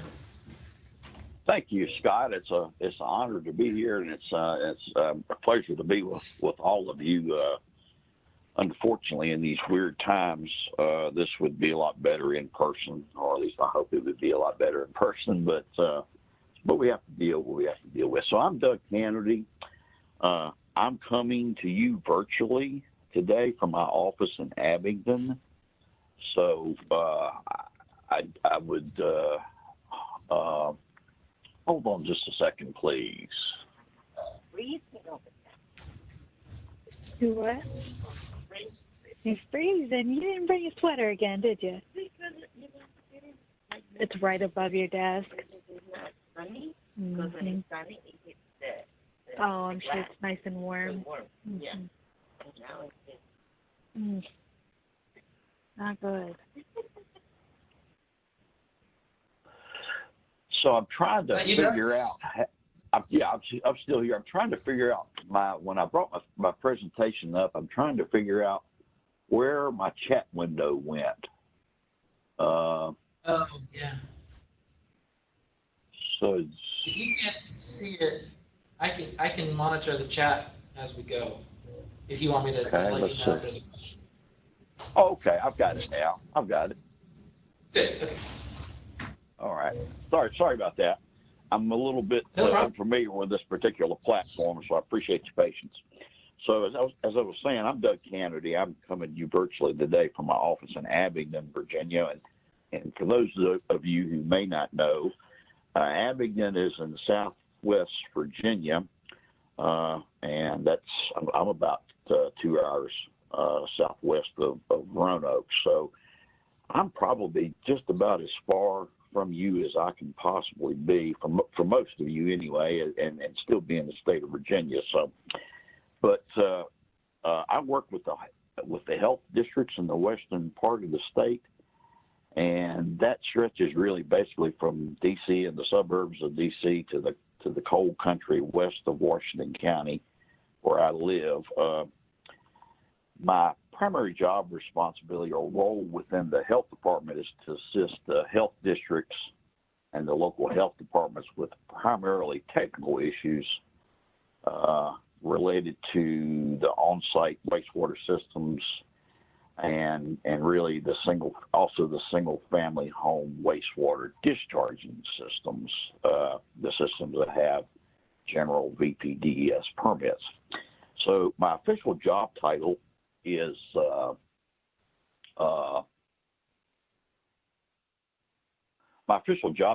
Technical Services Engineer, and which in my case is a pretty good description of what it is that I do. I do hold 2 professional licenses. I'm a professional engineer, and I'm a MASO, so don't say that too fast or you may get the wrong idea. And MASO stands for Master Alternative On-Site Sewer System Operator. And while that probably doesn't mean a lot to you now, as you get more experience, that will make a little bit more sense. So the organizational unit that I work in is Technical Services, and that is within the Division of On-Site Sewage, Wastewater Services, Environmental Engineering, and Marina Programs. So that name's about a half a mile long, and I always have to read that because I don't use that name very often, but that's what it is. And that's one of the 6 divisions within the Office of Environmental Health Services. So within Technical Services, I actually get to work with some of the smartest and most impressive people I've ever had the pleasure of meeting, and I'm sure you'll feel the same way once you get to work with them and meet them. But at the top of that list, of course, is Dr. Marcia Dagan. She's a PE, and she's the manager of the Technical Services part of OEHS. Steve Elgin is also a professional engineer, and my counterpart, who covers basically the eastern part of the state, Ryder Bunce, is a professional engineer as well, and he primarily works with the SWIFT project as the health department liaison to the SWIFT project. So if you haven't heard about the SWIFT project, you will. It's a pretty complex and pretty amazing thing that's going on in the Hampton Roads area. And last but not least, certainly not least, is Steve Thomas. He is the soil scientist in Technical Services, and he assists the local health departments with soil evaluation issues. And Steve is probably more in the field than any of the rest of us in Technical Services. So I am sure that you will run into Steve. In fact, he teaches a lot of the soil evaluation courses that you may be participating in. My name, my email address, and my phone number is on this slide. I'm always open to questions and would like to hear from you. So if you have any questions regarding this presentation or anything that I talked about, please feel free to reach out to me, and I'll be glad to try to answer your question. And so welcome. On the matter of questions from you, I've got my chat window open, and I think it's working now. Let me blow it up a little bit. So this format kind of makes it hard to for give and take between us. I can't tell. I can't see your faces to see puzzlement or tell if you're going to sleep or what. So please use the chat window. I'm going to try to watch that, and of course you can participate by audio if that's working for you. But if I don't get your question, please save it for the end, And at the question and answer period at the end of the presentation, we'll try to get to it. So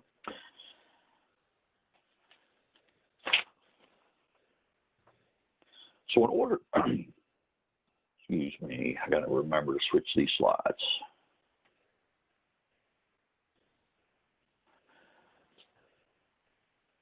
Can everyone hear me okay? And can you see the screen? Does everything look like it should be there? Great, thank you so much. I see I'm loud and clear. I hope I'm not too loud. If I'm talking loud or need to turn down my volume and you can't, just let me know. So in order to protect the public health and the environment from the adverse effects of wastewater, we have to treat it and dispose of it in a safe and proper manner.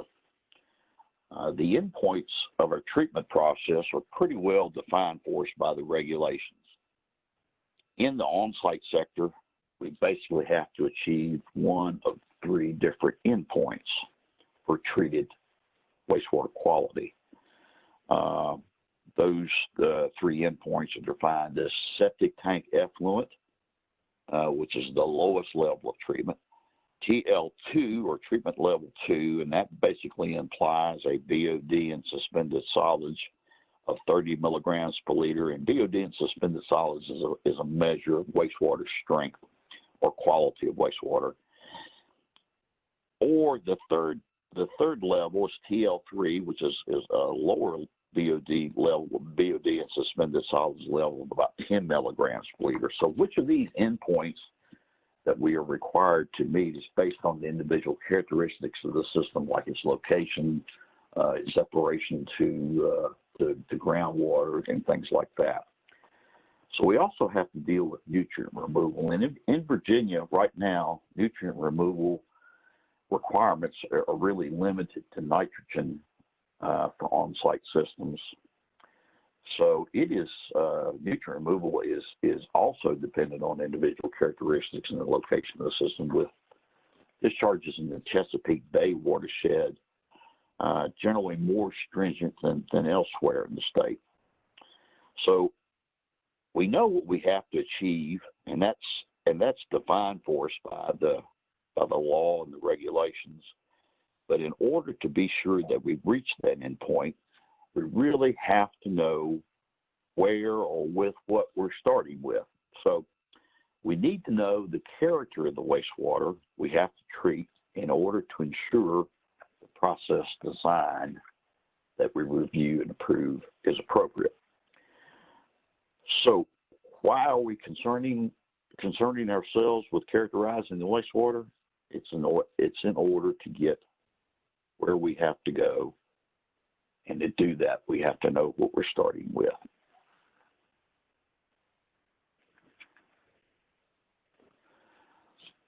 So a wastewater characterization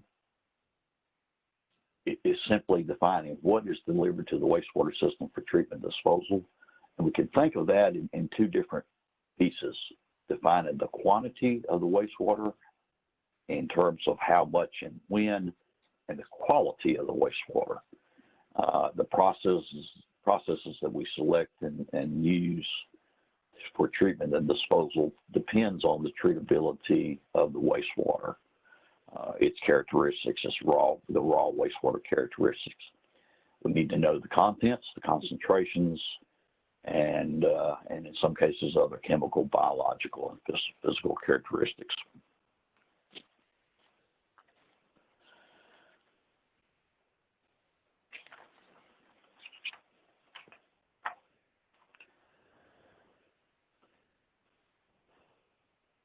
So put another way, a wastewater characterization is simply defining what we expect to receive in terms of flows.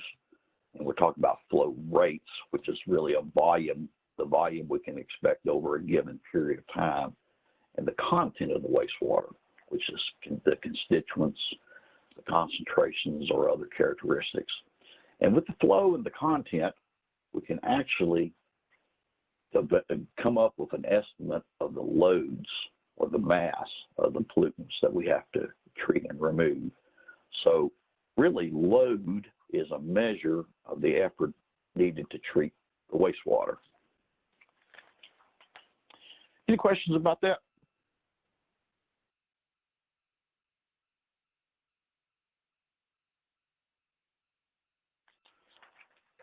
So I think it's helpful to think of wastewater characterizations as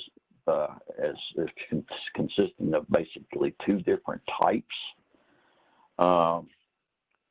and that is residential and non-residential. So with residential wastewater, by and large, we know what we can expect in the wastewater from single-family homes or residences. We know that the quantity or the volume or the gallons that the wastewater treatment has to be sized for depends on how big the house is. And as Scott said, the regulations approach this by requiring wastewater treatment systems to be sized based on the number of bedrooms in the home, and the design factor to be used is gallons per day, or 150 gallons per day per bedroom. And as Scott said, our regulations assume 2 people per bedroom, so that works out to 150 gallons per day per bedroom. And we sort of know that this use is spread out over 16 hours of the day, with some peak flows in the morning, in the afternoon from non-continuous meal preparation, clothes laundering, bathing, and other sanitary uses of water. And so we also have a pretty good idea of what goes on in the house. We have food preparation, like I said, that is non-continuous. We got some dishwater waste. We got some laundry waste. We got the wastewater that produced from hand washing and bathing. So we know that about 90 to 95% of the time we can expect the biochemical oxygen demand, or the BOD, and the total suspended solids in the wastewater to fit in a range between 250 to 320 milligrams per liter. And we're pretty confident from a standpoint of nutrients that the nitrogen content of the wastewater is going to be somewhere in the range of 55 to 65 milligrams per liter. On the other hand, non-residential wastewater can be totally different altogether. We really have to look at these facilities on an individual basis. We have to look at evaluating the origin of the wastewater. We have to consider how the flows are distributed through time, and it really needs to be looked at on a case-by-case basis. But for homes, residences, we don't need to spend a lot of effort on characterizing quantities of wastewater or qualities. In general, we know that pretty well, and so we can pretty much count the number of bedrooms and go from there.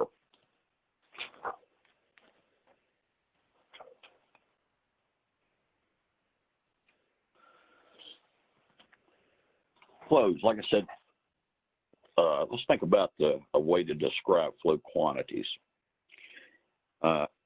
In the context of what we're talking about, wastewater treatment and wastewater characterizations, we want to define flow rates, or the volumes of flow over a set time period.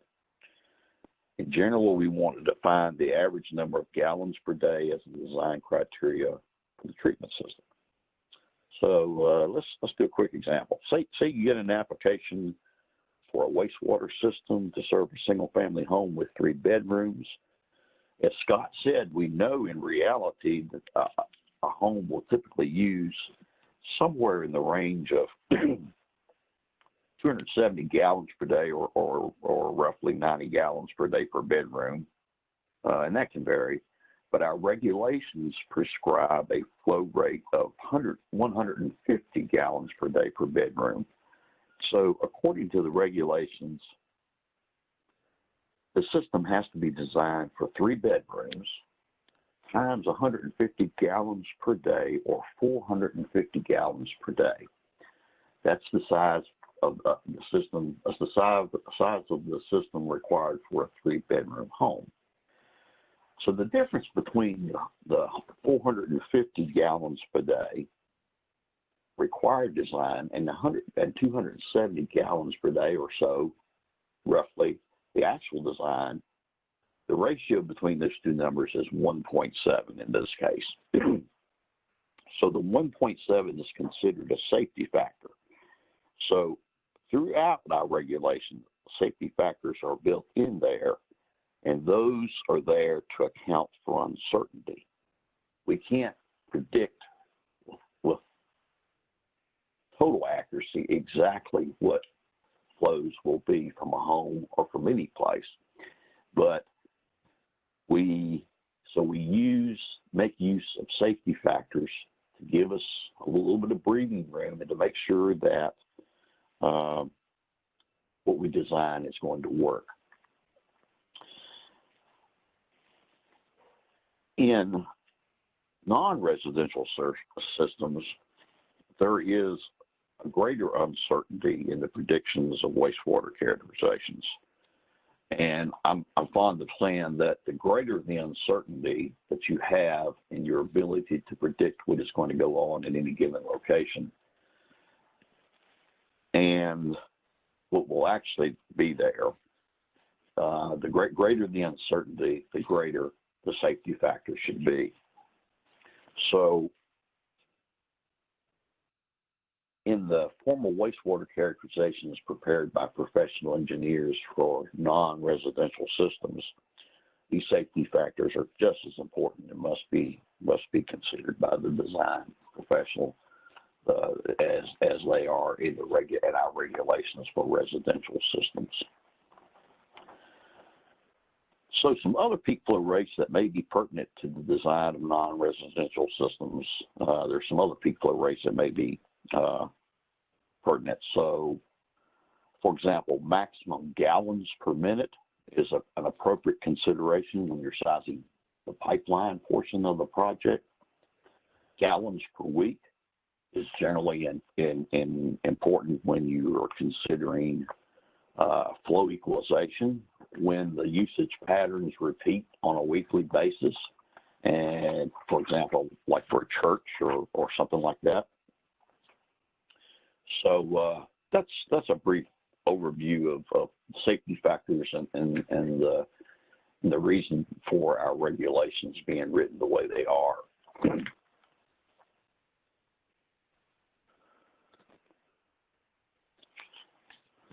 So we've talked about flows, and we said that the other major component of wastewater characterization is defining exactly what is in the wastewater, the constituents, the concentrations, and the other content characteristics.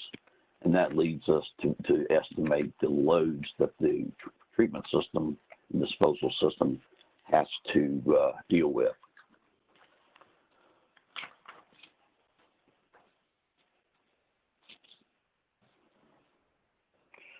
So when defining the load or the effort required to treat the wastewater, we need to consider the constituents of the wastewater, the concentration of the wastewater, and when we have the, as I've said, when we have the concentration and know the gallons per day, we can estimate the load or mass to be treated in terms of pounds per day.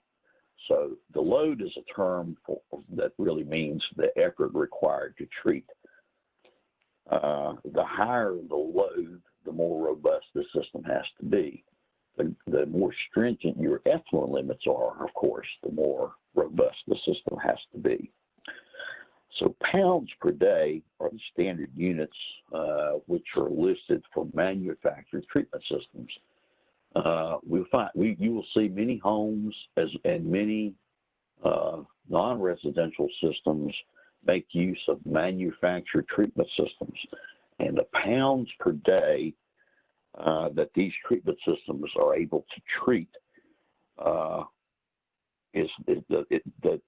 what these treatment systems are capable of is usually given in terms of pounds per day. So that is the reason for expressing the load in pounds per day. It's an easy and quick comparison. But as I said, for typical single-family homes, the load is generally, it's well known, it's predictable. The surprises seldom occur, and the design is based on prescribed regulations. And then, of course, that's Table 5.1 in the Sewage Handling and Disposal Regulations, which Scott showed you an excerpt to before, and I will show you that again. So for single-family homes, there's really no need for site-specific wastewater characterization in most cases. On the other hand, the non-residential sector, commercial installations and institutional installations generally require a formal wastewater characterization. And in that subject area, the PE or the professional engineer is the appropriately licensed design professional that has the recognized expertise to define these parameters.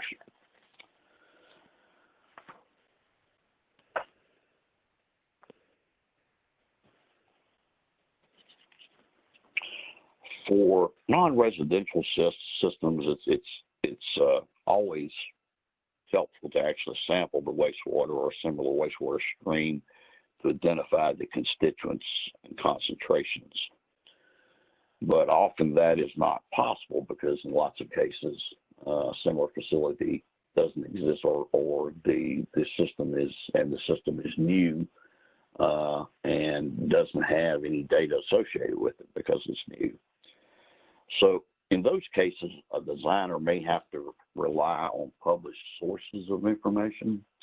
And this slide is an example of some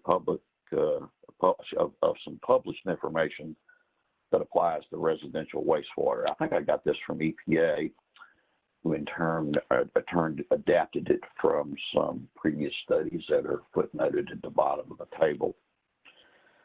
So for non-residential systems, there's similar information for the many different business and institutional sectors like retail spaces, restaurants, schools, daycare centers, correctional facilities, et cetera, but it's the responsibility of the designer to determine if the comparison of this published data is comparable, or the data is comparable to the actual installation that's being proposed. And it's the responsibility of the designer, of course, to remember to apply appropriate safety factors to account for any uncertainties that exist. The consequences of underestimating flows or wastewater strength is a system whose design is deficient, and that can result in permit noncompliance and a potential risk to the investment. And I'm not just talking about the risk of the investment in the wastewater system, but it can jeopardize the value of the entire piece of property. So EPA is an excellent source of information, and if you need some information, or if you would like to have a link to some of this information that I have, you can contact me. You can do that when you actually run into the situation, or if you're interested and just like to see some of it, you're welcome to email me, and I'll send you some maybe some instructive links.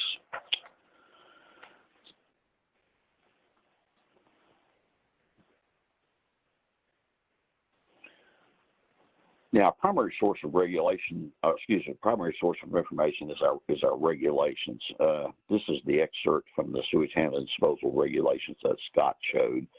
It's part of Table 5.1, and what I've copied and pasted here is a part of the table that addresses the various flow components of a residence. So, Scott has enumerated these with you already, but I'd just like to say that these numbers are very conservative. That is, they're generally on the high end of the typical ranges that we see from actual flow rates and constituent contents. So once again, we have the regulations have a safety factor built in to help compensate for uncertainty and to make sure that we have an adequate design to actually fit the situation. The calculated concentration in red for BOD is for BOD, and it's up there on that. It's something I placed in with this table. So that is the concentration that you get if you take the flow per person of 75 gallons per day and apply the BOD pounds per day per person. That's what the concentration works out to be. So there's a relationship between concentration, mass loading, and flow. And I'll talk a little bit more about that in just a minute. At the bottom here, you'll see a listing for schools. And of course, this table has many other facilities listed below what I've shown here. But so the rest of the table is considered a starting point for designers of non-residential systems. Deviation from the values in this table requires justification by the designer of him explaining exactly why he believes the value he's picked is appropriate.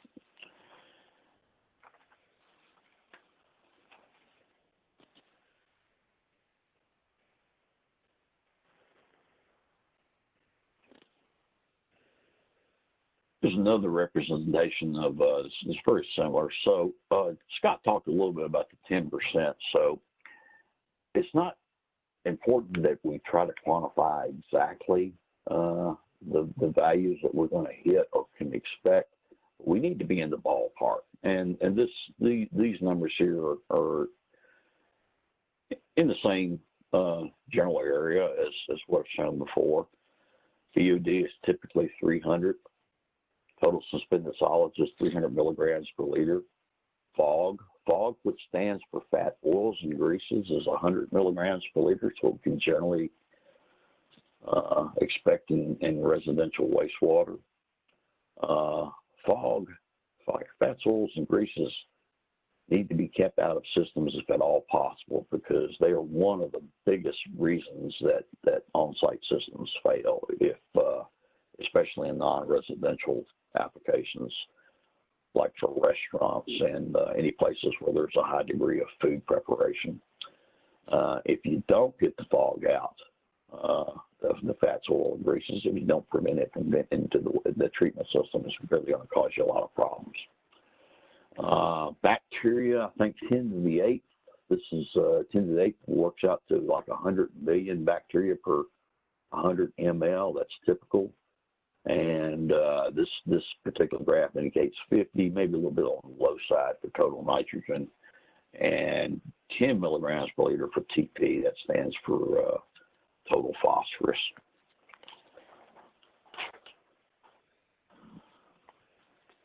So for non-residential wastewater characterization, some of the issues that may be encountered and may need to be addressed in a wastewater characterization are these. Not typical flow patterns, for example, in churches and restaurants. For churches, you typically have a lot of flow on Sundays, perhaps Wednesdays, maybe Saturdays. So that is, with these non-typical flow patterns, that is a good application for a flow equalization process, which I'll talk about a little bit.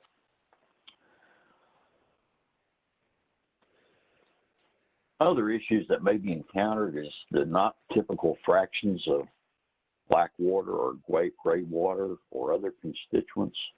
Black water being gray water being typically dishwashing water, hand basing water, that sort of thing.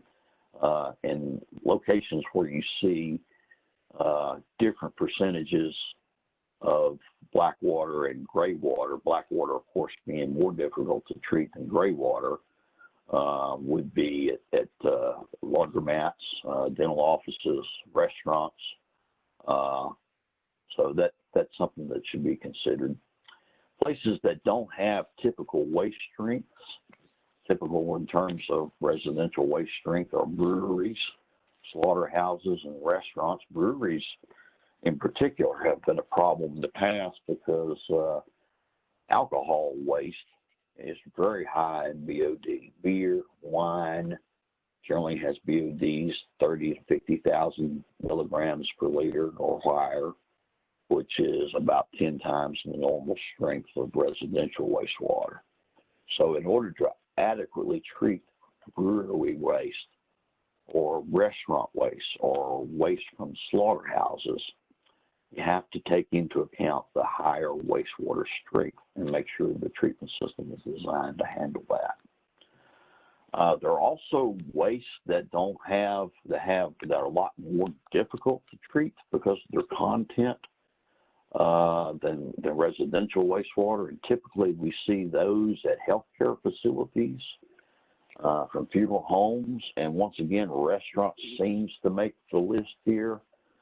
So all that to say that restaurants is a particular type of installation that really have to be careful with. It's not residential strength wastewater. It's higher, and there's these other factors that have to be included when designing, have to be considered when designing a wastewater treatment and disposal system. And finally, I'll mention toxics. So every now and then you run into a facility that may, because of what they do there or the processes they use, may have, say, heavy metals or solvents. Those have to be considered. Heavy metals or solvents. Solvents can actually kill the biological population in the wastewater treatment system, so you need to identify those up front. The designer has to identify those front as well as heavy metals. And one thing is health department people that we'll see, and you're likely to see from restaurants, are these things called quats. Quat is shortened. It's short for quaternary ammonia, and quaternary ammonia is used for sanitation and disinfection in restaurants, in the food preparation facilities, slaughterhouses, that sort of thing, to disinfect the surfaces. So these particular compounds can be very detrimental to the biological population in wastewater treatment systems that we depend on to treat the wastewater. And they're toxic at very low concentrations. There is on our website, Ryder, the gentleman I mentioned earlier, he has prepared a really good job aid to assist the environmental health people with dealing with quaternary ammonia compounds, with recommendations, concentrations, that sort of thing. So it's become more and more of a problem, and probably with the crisis in COVID-19, it's probably worse now than it ever was. But so we have to be careful with quats and make sure we inform the owners of these places to be judicious in the use of these. And so I invite you to take a look at that job aid. It's got some really good information in it.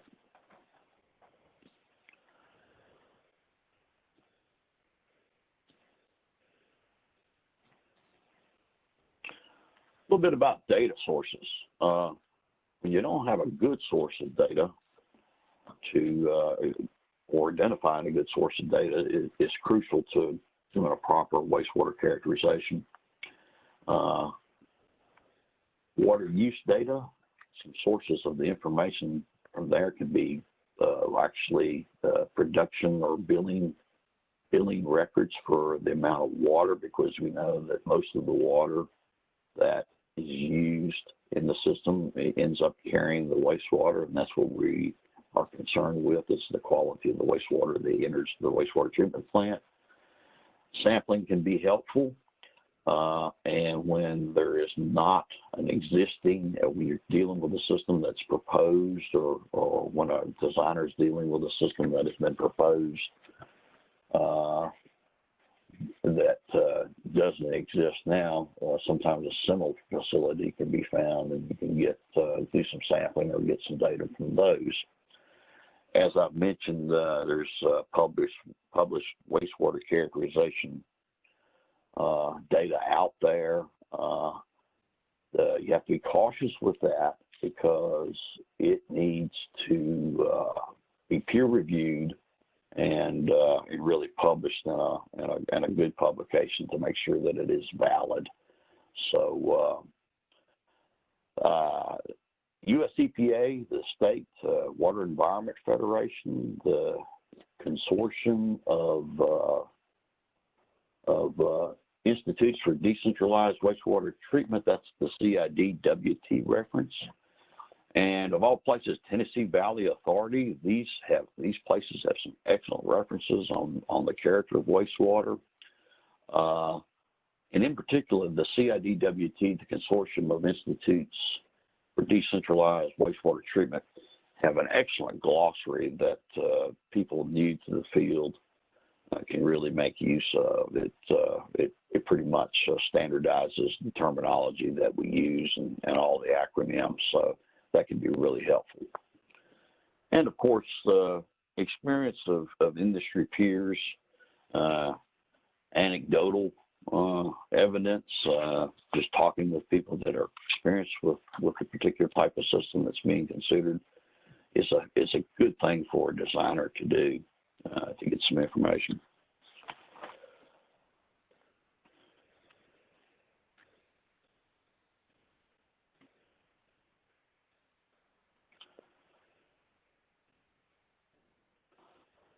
So just to summarize, residential systems, we pretty much know what to expect. Single-family homes, to get the average daily design flow that the system needs to be sized for. We take the number of bedrooms and we multiply that times 150 gallons per day. I actually had a system that I've been looking at in the last couple of weeks that is a 12-bedroom home in the Fairfax area. So once you get to 12 bedrooms, we're talking about a flow then of 1,800 gallons per day, which is a large system, and that puts you into a different category in the regulations for some of the requirements that have to be met. So we know what to expect. Generally, we know what to expect with from constituents and concentrations of those constituents. Generally, we're concerned with the VOD, suspended solids, total nitrogen, pH, toxins, and just the limited amount of toxics to be considered for a residential application. And when we know the flow and the concentration, once again, we can calculate the load, and from that basis, we can select a treatment system that will do us a good job. And of course, if we have good soils, we can design a conventional system, which is basically a septic tank gravity drain field for a residential application.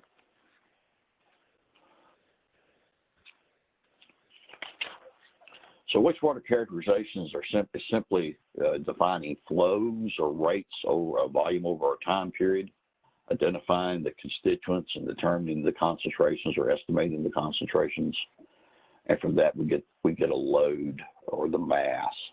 And we do that by multiplying our flow times our concentration times an appropriate conversion factor. And when we're talking about milligrams per liter and pounds and gallons, as our units, the conversion factor is 8.34.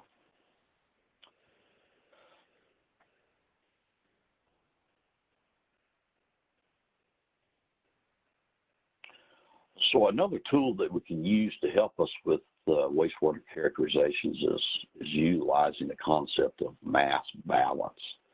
So the concept of mass balance says what goes into a system basically must come out in one way or the other. So mass is the basis of water quality standards, and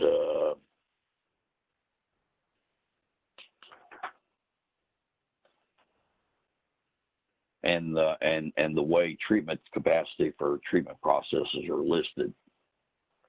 As we have said, excuse me, I skipped a slide here. Let me go back. I think I skipped this slide too. So better practices with respect to wastewater characterization is getting actual flow data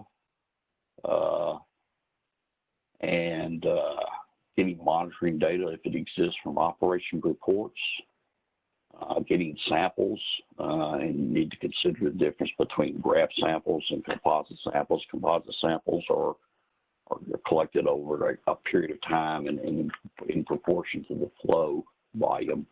So they're a little bit more difficult, a little bit more expensive to get. Sometimes they can give you a lot better picture of what a wastewater is. It can be characterized as.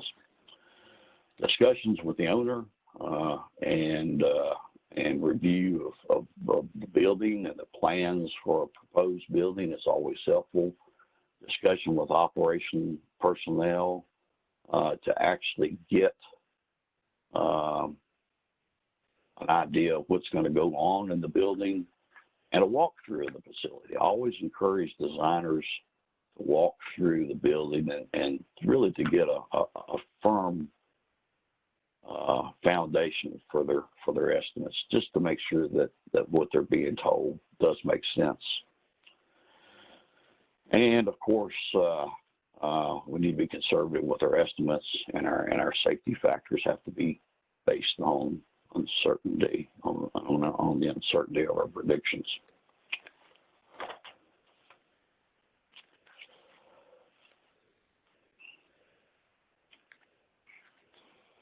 So back to the concept of mass balance. So the concept of mass balance says what goes in must come out in one way or the other. And it's a tool that we can use to help us do wastewater characterizations.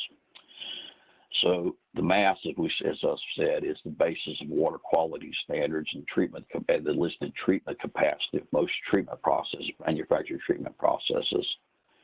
And the units here are volume per unit time for flow, milligrams per liter for concentration, and our conversion factor. And we've said that flow times concentration times our conversion factor will give us the mass, which is our standard that we're looking for to help us design.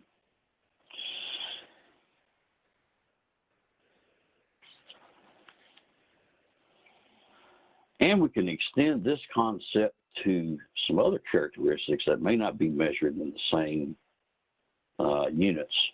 For example, consider this hypothetical. Suppose we had two different wastewaters and we wanted to blend them, and we were concerned with temperature. Say, for example, we had 10 gallons of water coming from a kitchen dishwasher at 200 degrees F, and the remaining water being blended with that is 20 gallons at 70 degrees. So we can use this concept of mass balance to kind of predict what the temperature of the blend or the mixture would be. So 10 gallons. So we set up the mass balance equation by saying 10 gallons at 200 degrees plus 20 gallons of 70 degree, or multiply that, equals to the resulting volume of 30 gallons times some temperature that we don't know. And we can use that to solve for that temperature. So we do the math, and it turns out that the temperature of the mixture will be 113 degrees. So that may be an important consideration or something you can use when looking at grease removal, because grease is dissolved in hot water, and the purpose of the grease trap is to try to remove that grease by letting it cool and float to the surface, whereas the wastewater beneath it runs out. So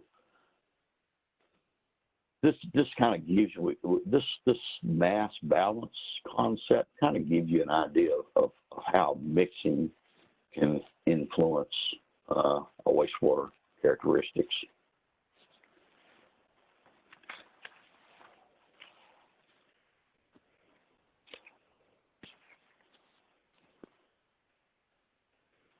Another example. This is an example with dilution. Say we had 717 gallons with 1,000 milligrams of some pollutant in it, say BOD, and at 1,000 milligrams per liter, that might be typical restaurant waste. But say we were adding 900 gallons of water with 0 milligrams per liter, and we would like to know what the resulting concentration would be once these two streams are added together. So once again, we just set up this equation. Concentration in tank 1 times the volume in tank 1 plus the concentration in tank 2 times the volume in tank 2 equals to the concentration of the mix times the volume of the mix. So once again, we set up our mathematical equations, and we can solve for that mixed BOD, which would turn out to be 443 milligrams per liter. So so the mass balance thing can be a really powerful tool for a designer. And let's see, I think my next slide may actually be,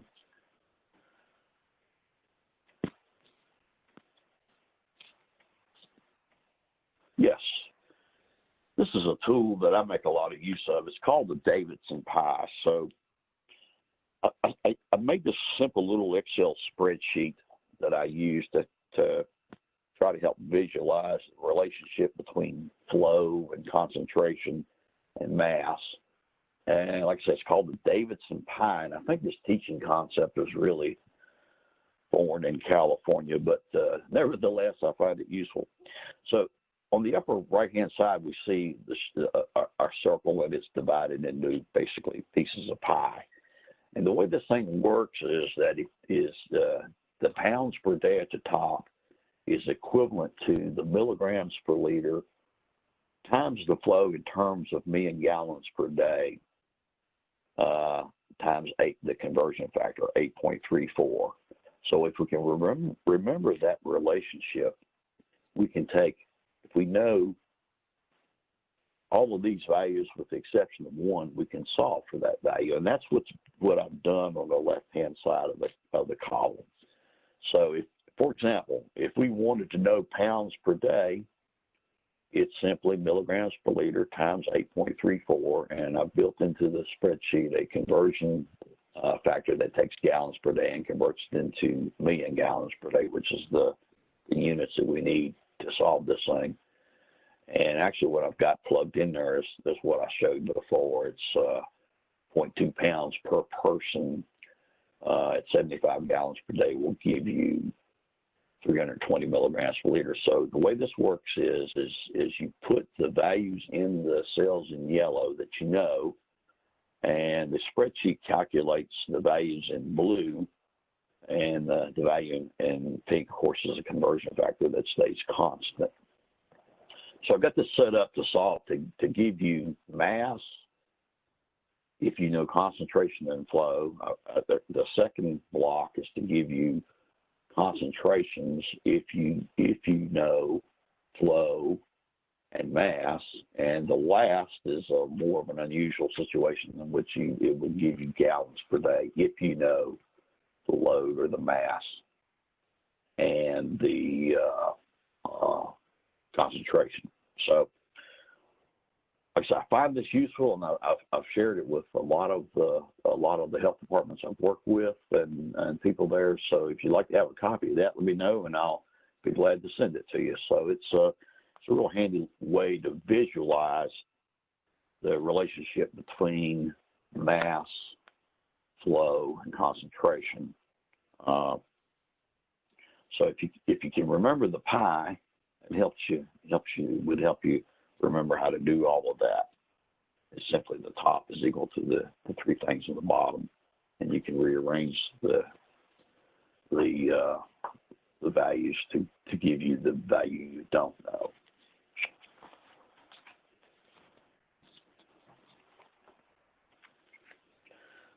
So when doing mass balance, when using it as a tool to help you determine wastewater characterization, the better practices are just to remember that mass is how balance is achieved, and understand that concentration and flow may change with time, and that has to be balanced over time. And the flows and loads delivered to the treatment and disposal system define the mass to be treated, and which affects the treatability and perhaps the disposability of the waste stream.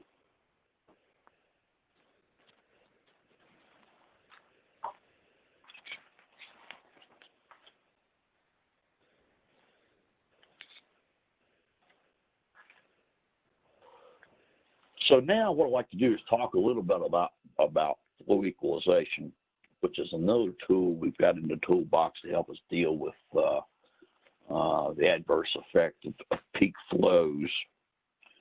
The definition of flow equalization is the transitioning of flows and loads brought to the treatment and disposal system from highly variable input conditions to output conditions of greater uniformity.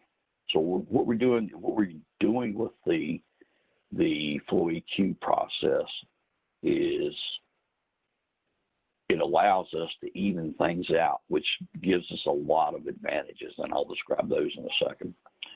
So the equalization tank, the process allows us, by using a pump and controls and a tank, to hold extra wastewater so that you can get an output at a more controlled flow rate.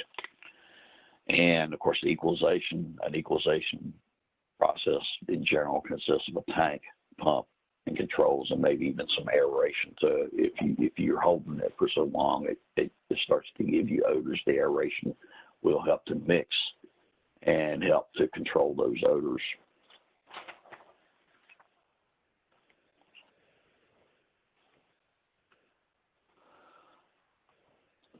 So in this slide, I picked this up. I'd like to, at some point, I'm going to try to create an animation that will give you a better idea, or give people a better idea of how flow equalization works. I've not been able to work that out yet, but I did find this that's helpful. In this case, the equalization basin is called a balancing tank, and it's a pretty descriptive name of what an equalization tank does. So on the left, if you look at the pH and the BOD spikes, you can see that they vary a lot through the day. So those graphs are showing the concentrations of BOD and pH, and then the values of pH in the influent flow. On the upper right, when you can see that with no balancing tank, the pH value and the BOD spikes are exactly the same as the wastewater coming in, and that makes sense. We're not doing anything to it; we just measure it. But when we put in a balancing tank, we can see that with some mixing and some holding, that balancing tank or equalization tank allows us to smooth out the pHs, the BODs, and also the flow rates. And those are represented in the graphs on the lower right-hand side.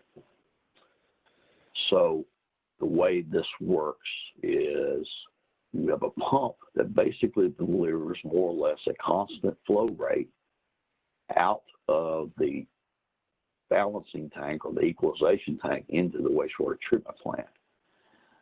The flow coming into the tank will vary and can be greater or less than the flow going out, which is controlled by the pump. So consequently, the level in the balancing tank, or the level of water in the equalization tank, will rise and fall to give you some storage and allow you to even things out. So it's a pretty neat process. And it's really useful for some sectors of the wastewater industry, especially churches. Like I've mentioned, churches typically have a lot of flows on Sundays, maybe some on Wednesdays.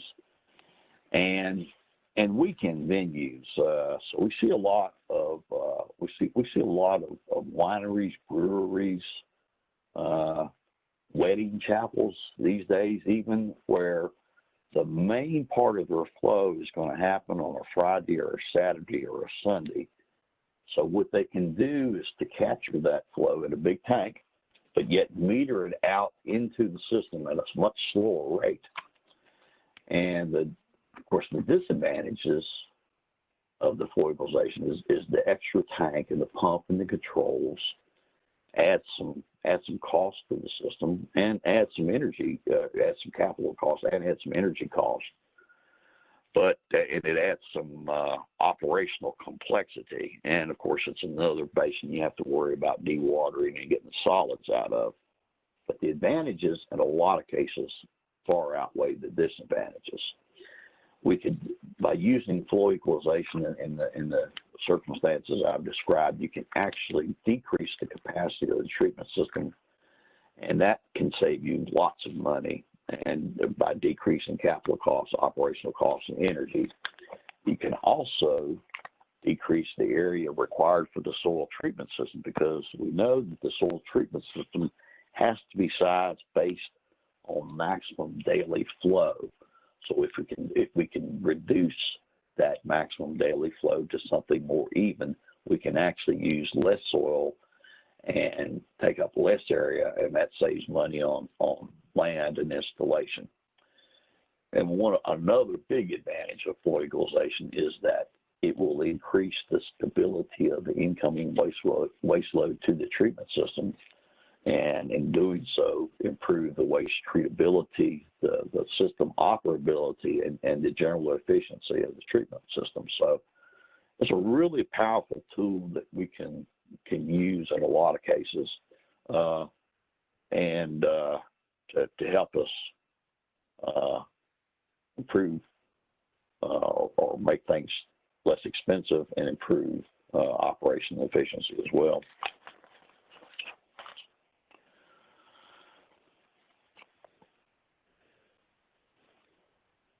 So equalization is not often implemented in residential systems because the peak flow, for residential systems, our peak flow durations are generally short. Our treatment units are sized for this peak to handle this peak flow. It's the way that they have been designed, especially the manufactured systems. They have been designed and have been tested to ensure that they can handle the flow variations you can expect in a home. But in the instances where we do have homes that discharges to drip or other pressure dispersal systems, then we often see a flow equalization process installed after treatment right upstream of the drip system or the low pressure distribution system. For non-residential systems, as I said, for like churches and restaurants and facilities that have a lot of activities on weekends, that's a really common process.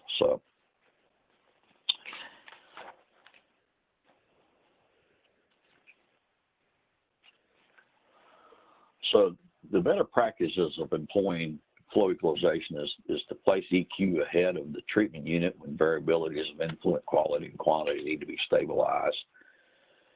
When you don't have to worry about doing that, you can place it downstream of the ex situ treatment and ahead of the dispersal area if we're just trying to even out and more evenly distribute flow to a distribution system or a low pressure drip system or a low pressure distribution system, which is a requirement for those types of dispersal systems. You have to size the equalization basin has to, excuse me, I skipped again. The equalization basin has to be sized based on accumulating volume that can't be immediately sent to the treatment. We actually have a spreadsheet that was developed that can help size a flow equalization basin by putting in the known values, and it will give you a volume that you would need for a particular set of incoming flow rates. And of course, another best practice is to budget time during the week for soils to rest in between doses as part of the weekly disposal runtime calculations.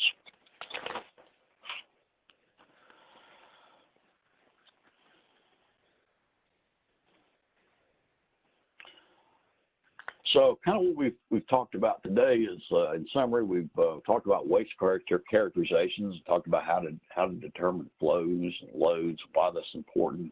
We've looked at mass balance, a tool to help us relate concentrations and loads to flows. We talked about sources of information for wastewater characterizations, and all of that helps us once we develop a good wastewater characterization that will help us evaluate treatment and disposal technologies that could be options for any given facility. And wastewater characterization can also help us identify when segregations of waste streams might be helpful. For example, in a lot of the brewery and winery waste that we see previously, all of that was sent to a single system, but we figured out that segregating the brewery or the winery waste stream from the tasting room or serving waste stream can actually allow that brewery waste to be used in not sent to the on-site wastewater treatment system, but instead used for useful purposes like fertilization or soil amendment on the site. And we've talked about equalization of waste streams and how that is helpful. So I think I'm done. Let's see here. Once again, there's my name and my phone number and my email address.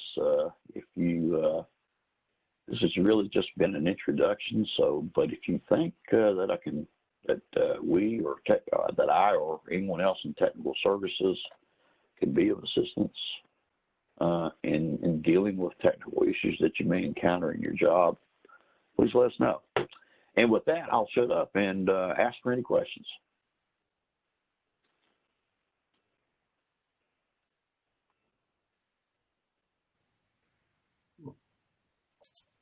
Thank you, Doug. People are asking if they can have this presentation as handouts. Sure. How should I get that to them? Would it be helpful for me just to send it to you and let you distribute it, or should I get names and email addresses of everyone and send it myself? How would we do that? Okay, you already sent it to me, so I have it. Just good. I'll send it to them. Okay, so handouts will be available soon. Yes. Okay. So how long did that take? Did anybody time me? Might be helpful next time. Looks like I went for about 90 minutes. 50 minutes. Did I go for 90 minutes? Yeah, it's 11 now. You started. No. Just, over an hour? Yeah. I didn't pay attention when you started. I'm sorry. I think it was about an hour and maybe like some change. It was perfect for what you needed.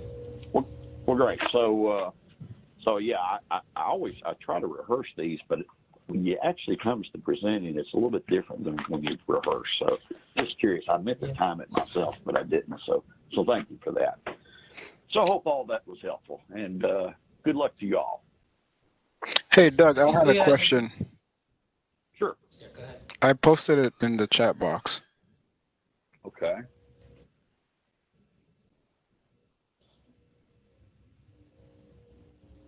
Hey, so the soil perk rate, it depends on the answer to your question is And the question is, how is perk rate looked at when the flow EQ is used in design, seeing that it allows for effluent to be held over a period of time? So ideally, a soil dispersal system works best when it gets flow in smaller doses. Now, particular kinds of soil dispersal systems, like drip systems and low pressure distribution systems, are intended to be dosed a whole lot more frequently than a gravity distribution system. So if you think about a gravity distribution system, when we're dosing that by gravity and not really using a pump, it just gets flow. It gets flow as the system demands that it gets flow.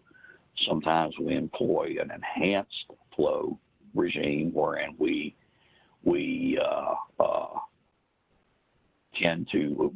try to dose the drain field over the receiving pipe at 60% of its capacity, or of its pipeline, or the drain field capacity, or the volume in the particular drain lines. But both of those are considered, even though we're using a pump, they're both considered gravity dispersal because it gets put into the soil by gravity. They both go to a distribution box before they actually percolate into the field. But for the drip systems and the low pressure distribution systems, we tend to dose a lot more frequently. And because the flow variations during the day from a home or from some other place will vary a lot more than that, in order to even out that frequency of dosing into a drip system or a low pressure distribution system, we have to have the equalization either at the front or at the back end of the system to allow that intermittent frequent dosing to occur. Does that answer your question?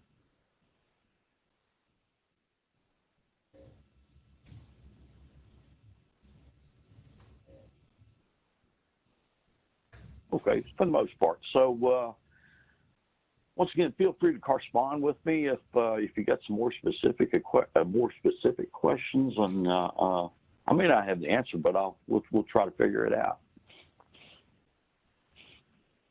I think you coined a new phrase for us. Somewhere in there you said, "Get the fog out." I think that should be our new slogan for on-site sewage. Yeah. Get the fog. Yeah. So we've seen so many systems that have failed, especially in restaurants, because of excessive oils and greases. And what we really try to advocate on those, we always try to put it. We always try to require or ask for a grease trap, a properly sized grease trap in the system. But really, primarily the most effective way to keep grease out of the wastewater system is to collect it at its source. And by that, I mean making sure that the grease we use at the stove or in the fryer or whatever is not put into the waste stream at all. That the waste, the fats and the oils and greases, make sure that they are collected by a third party. And there are third parties out there that pick that stuff up and make beneficial use out of it. I think a lot of it may end up as dog food or animal food or as an addition to that.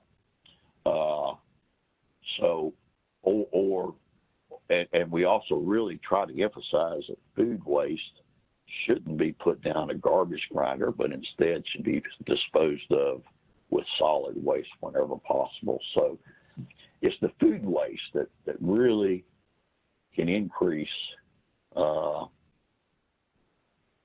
BOD, the strength of the sewage, and really cause treatment problems or require a more expensive treatment system. So educating the operators on that is a responsibility of the designer, or should be a responsibility of the designer. So we always try to encourage that communication, especially with respect to food waste.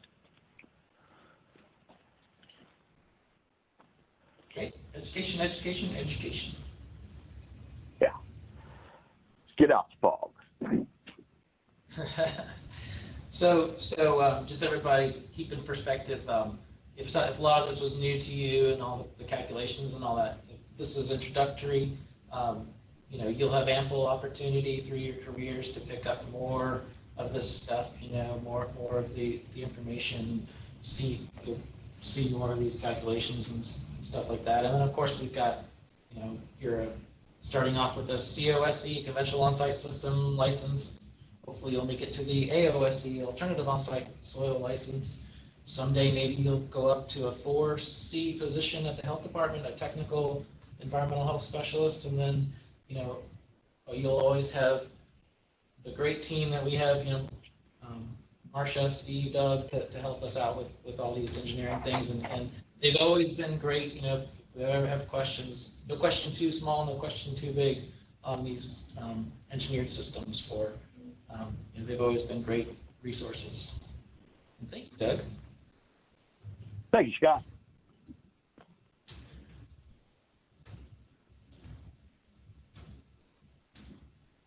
So back to me.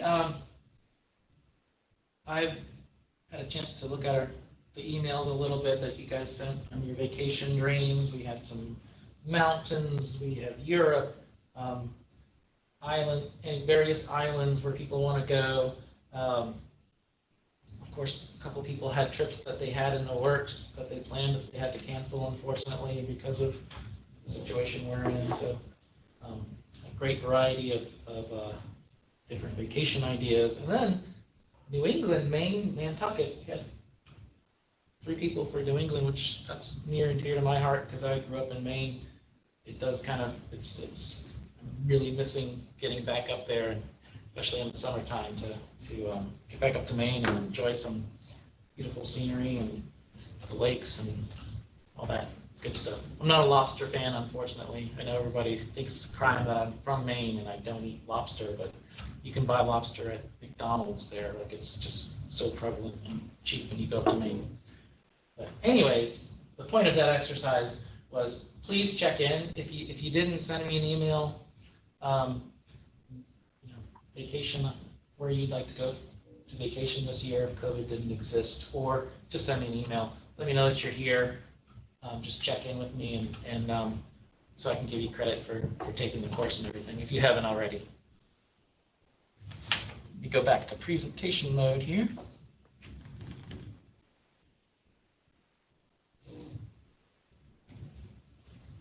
Actually, you know what, I'm going to take a 5-minute break. Let you guys go take a bathroom break or whatever, get your coffee, and then I'm going to come back with I think this presentation shouldn't last very long. We'll definitely get out of here when we're supposed to by 12 o'clock. So be back here in 5 minutes.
All right, that's been about 5 minutes, so let's go ahead and get back to it, get through this last section. A couple more vacation ideas come in. Alaska showed up twice. Japan, a cruise. It'll be a long time before we do cruises again. Iceland twice. Germany. I think for me, anywhere that involves a flight, I would love to go. I'd love to go Southwest, not Southwest Virginia, Southwest United States. I'd like to go back there, or Northwest for that matter, or anywhere. Iceland has always been a dream, or anywhere in Europe, anything that involves a long flight. Okay by me.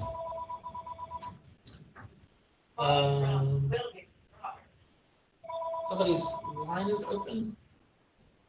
Who's getting a phone call right now?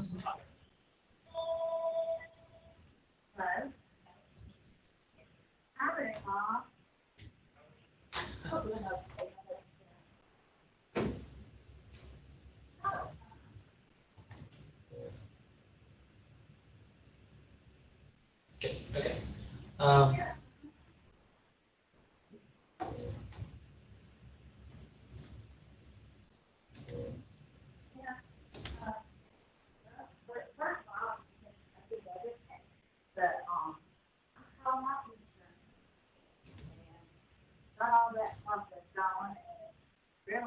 Please check your mics real quick.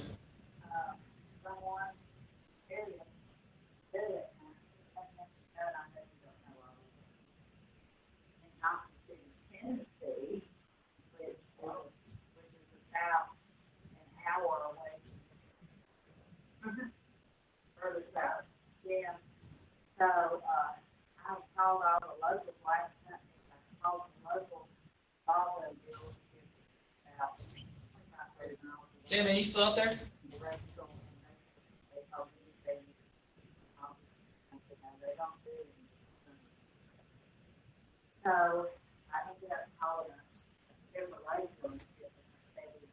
Sam, you're the host. Can you mute that line for us? I think she stepped away from the computer. Hi. I don't have access to do that.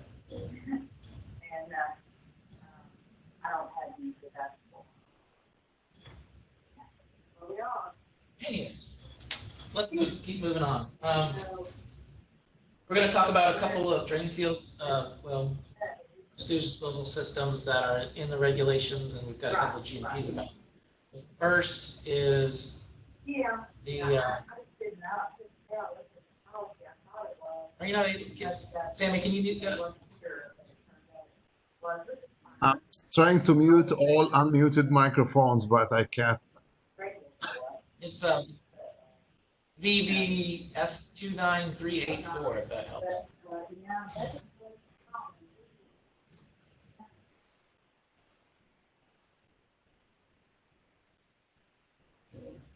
Mass drain fields.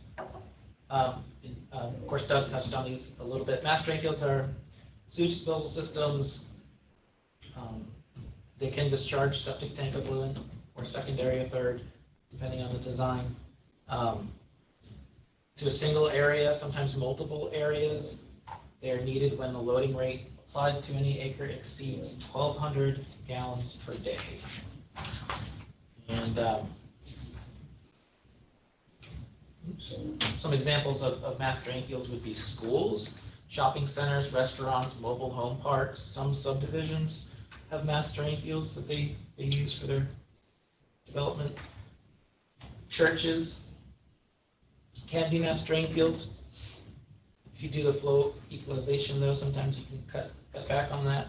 You just have more of a low flow if you flow equalize, like Doug was talking about. These will always be type 3 systems and will involve some mounting calculations and engineering. Low pressure distribution used to be a pretty popular, it was kind of the thing to do for, if you needed something above a conventional system years ago. I feel like I don't see these nearly as much as we used to. If people are going to low pressure distribution, a lot of times they'll just go straight to drip dispersal. In low pressure distribution, it's just like it says, it's using pressure to pressurize the percolation pipe to distribute that flow more evenly throughout the drain field.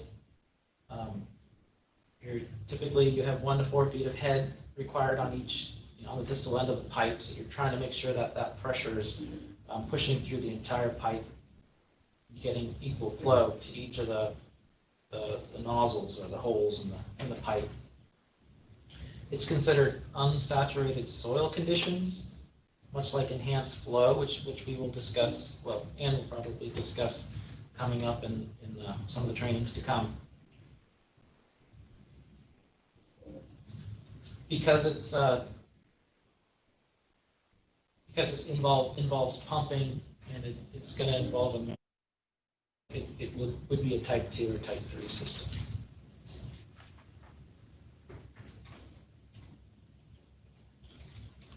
The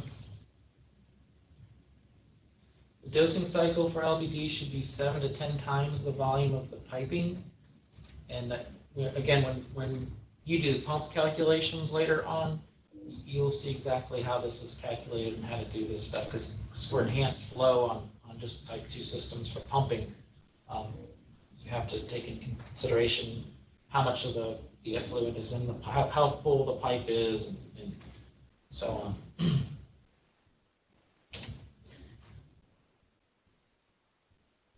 Low pressure distribution includes manifold lines that are watertight and take the effluent from the initial splitting of flow to the pressure percolation lines.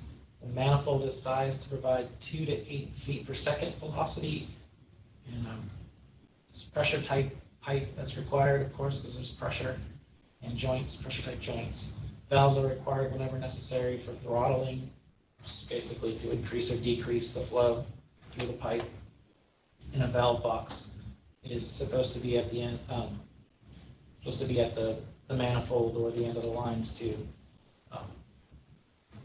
be able to be accessed. It's got to be brought to the ground surface. So for manifold lines, that would be the equivalent of a header line, basically. It's you're getting from the manifold, which would be the same thing as a distribution box, sort of, to the actual the perk lines, which would be the pressure perk lines in the LPD. Basically, a distribution box would be considered like an open distribution method. A manifold is a pressure distribution method. It's picture that distribution box sealed off and closed to receive pressure and distribute it evenly through the different lines. Distribution box has just an open box that's sized more to allow the flow to not be pressurized, to just fill the box and then go out as it's filled.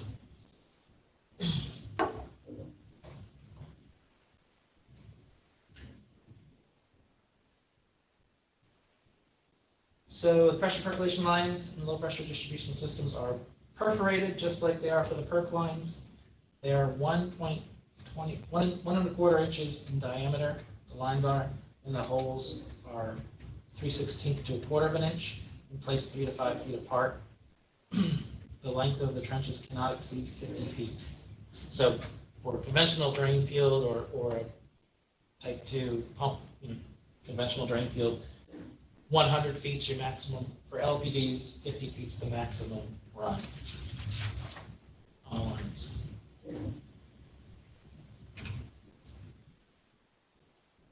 The holes have to face downwards as opposed to the perk pipe where they're kind of staggered for that 120 degree angle, I think. And the pipes should be in the center of the trench and straight and level.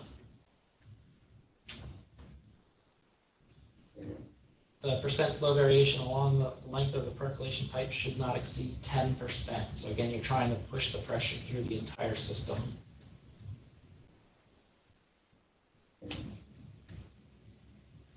Similar to the cross-section of a conventional system, you should have half-inch to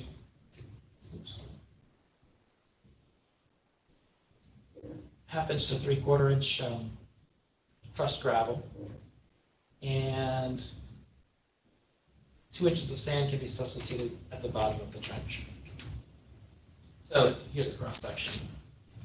Again, very similar to a conventional drain field trench. There should be 8 inches of gravel below the pipe, 2 inches above, and then, of course, the pipe itself, 1.25 per pipe.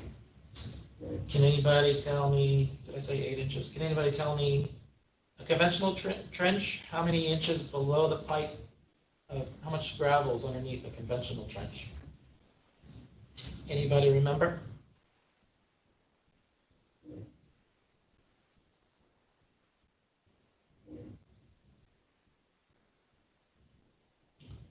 Yay, 6 inches, gold star. I think the 18 inches was 18 to 36 inches. Those are the standoff distances from the bottom of the trench to whatever water table or restriction or whatever. Somebody said 13 inches would be the total gravel that's required from the bottom of the conventional trench to the top of the gravel. So in this situation, you just you've got 8, 9, 10, 11, so 11 to 12 inches basically of probably about 12 inches of gravel in the trench. It's pretty similar.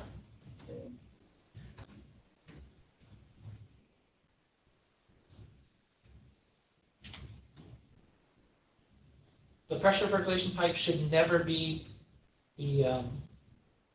placed less than 16.5 inches from seasonal high water table. So these do, because you have non-saturated conditions, you are allowed to increase or decrease your setback to water table. So this is, it's not a great picture, I know. It's hard to find pictures of these systems. If you ever want to see some great pictures, Brent McCord, Spotsylvania, Rappahannock Health District, he's got some great pictures of LPG systems that he's collected through the years, and other alternative systems, really. He does a training once in a while. I think he used to offer it to the state for alternative systems. But as you can see, it's kind of similar to a distribution box, but you actually have piping in there as you're dealing more with keeping that pressure rather than just dropping the sewage into the distribution box. These are at the end of the lines. There should be a manifold box here, but pumping the sewage forcing it into the lines, creating that pressure, and it goes up. It should kind of go to the very end of the lines, stop where these cleanouts are, and then basically be forced out of the holes in the system. Of course, it's going to come out before it actually pressurizes, but the idea is to try to reach low pressure situation. This is basically the similar idea. This is probably another state because this would be probably a type 3 system where you've got several of the LPD lines in one kind of trench type area. In the standard LPD system, each line would have its own gravel trench. Another type of system that shows up in the regulations is the GMPs. It's kind of, aside from the alternative on-site soil systems, is the Wisconsin mound.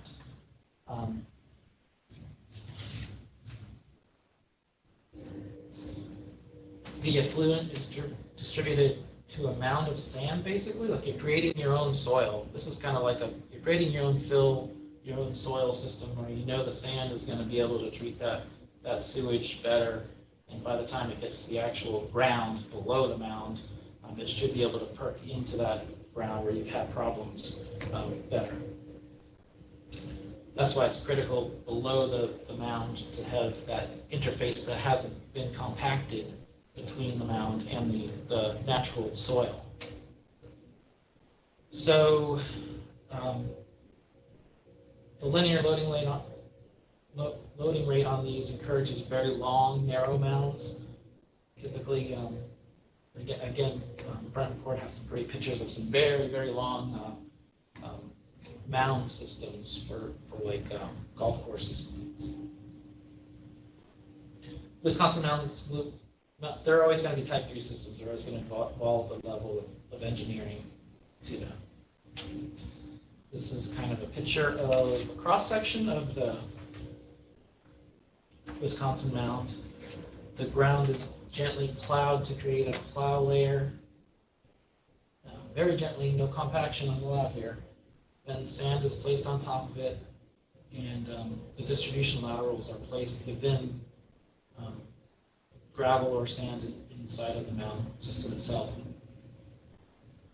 And then soil place is mounted over top of it to try to keep that soil going, the sewage going down instead of course, up. This is a picture of the gravel going into the mound. The distribution system probably hasn't been installed yet, but you can see where you're building on top of the sand mound on top of this natural grade of the land.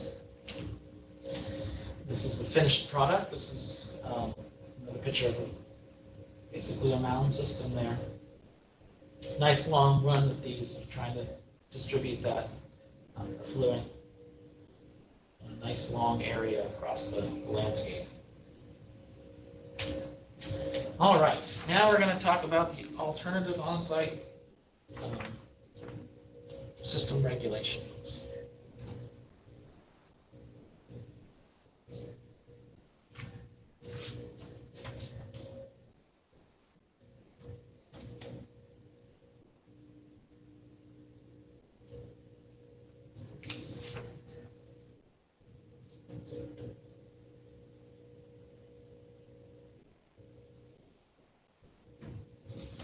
All right, so go out and do an evaluation, and you can't find a conventional system. If the health department is doing the evaluation, they typically have to turn the lot down, and tell the owner that they need to get a consultant to find an alternative on-site system.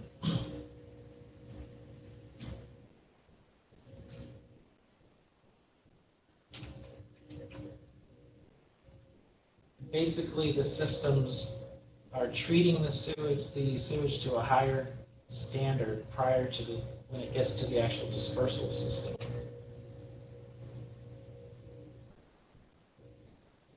Not to be confused with discharge systems, which are where the sewage is treated and then it's just dispersed to a pipe to the ground or like a ditch. This is actually still subsoil disposal.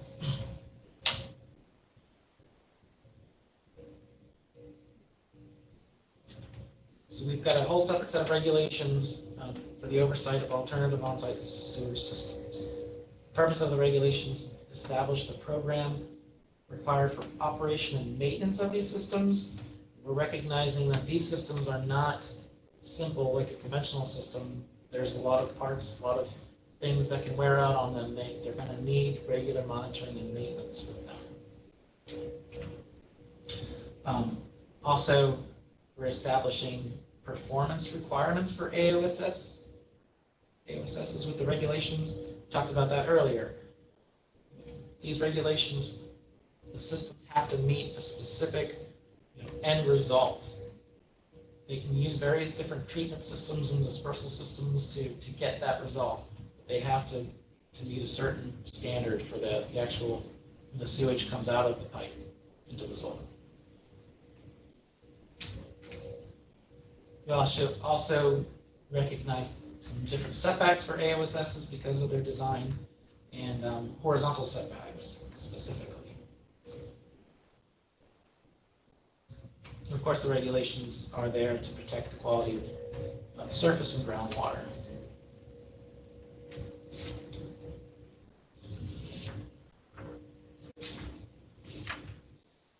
Just like a conditional construction permit, property owners have to have a statement recorded about their alternative on-site sewage system. And part of that statement is also that they have to maintain a relationship with somebody to maintain and operate that system. Get it regularly maintained, inspected.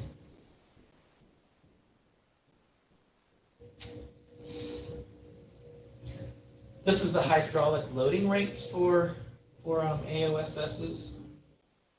It's kind of a little bit of a clunky table because, as you can see, if you compare this to the sewage handling disposal regulations, there's a lot more variation to the perk rates, for your designing specifications of how big your drain field's going to be. There's actually better tables out there that take this into account so that between that broad range of 25 to 45 rate, you're not designing everything to have 1.2 or 1.5 gallons per square foot.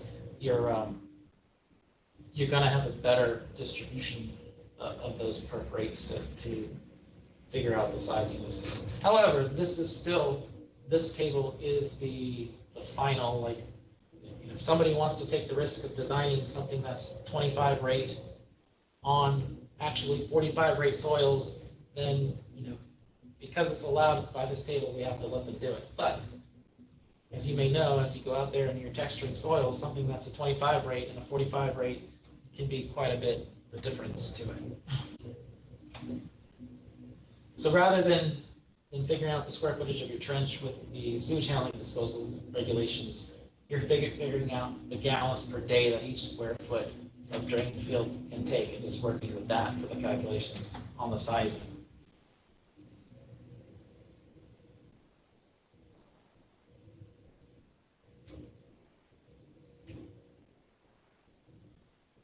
And again, I like to plug Rappahannock all the time, but they've had some great folks come through there. Carl Rudolph actually developed one of the tables that's a really great reference for this, that takes this and expands it to be a better reference of percolation rates tied to, or saturated hydraulic conductivity to the different square footage design rates.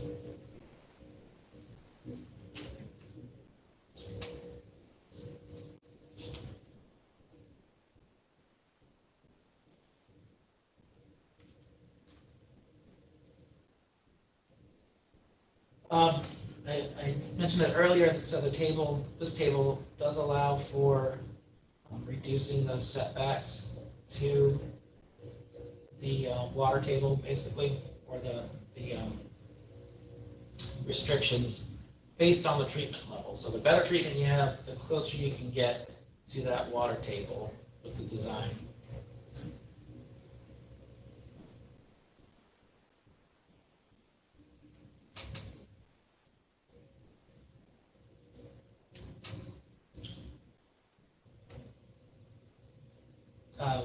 AOSSs require sampling and monitoring.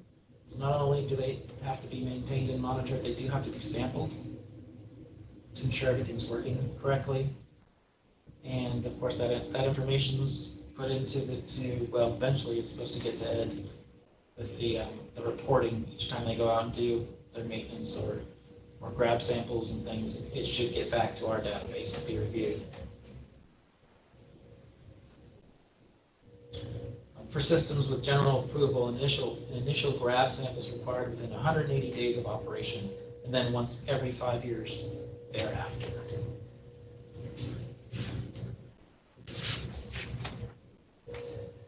For systems without general approval, the initial grab samples required within 180 days, and then 4 additional grab samples within the first 2 years, and then annually thereafter. So general approval is referring to systems like Advantex, like a specific treatment unit that we know has been tested. We know that it treats sewage to a specific standard, and it's demonstrated it over and over again, so it's received general approval. If it doesn't have general approval, it's like it hasn't been gone through the testing phases, and it hasn't 100% been proven to do what it's supposed to do. So that's why we're going to look at these more closely and make sure they are treating things to the level that they should be treating things. Table 4 of the AOSS regulations details operation and maintenance requirements depending on the design flow of the system. So less than 1,000 gallons per day, the initial visit 180, like we said, and then every 12 months. Greater than 1,000 gallons, 1,000 to 10,000 gallons per day. The first week of the operations when the initial visit is made, and then quarterly. And then for greater than 10,000 gallons up to 40,000 gallons, we're talking about monthly visits.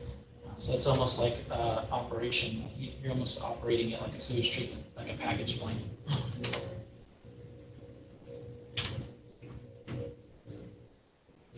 Operators are required to document the results of the O&M visits in accordance with the regulations and keep an electronic or hard copy log for each AOSS and provide a copy to the owner. And of course, should be getting into our database. The owner is responsible. They have to have the AOSS operated and be maintained by a licensed operator. They have to have the operator visit the AOSS at regular frequencies, the required frequencies for their system. It should all be in the document that's attached, or the maintenance manual that they're given when the system's put into operation.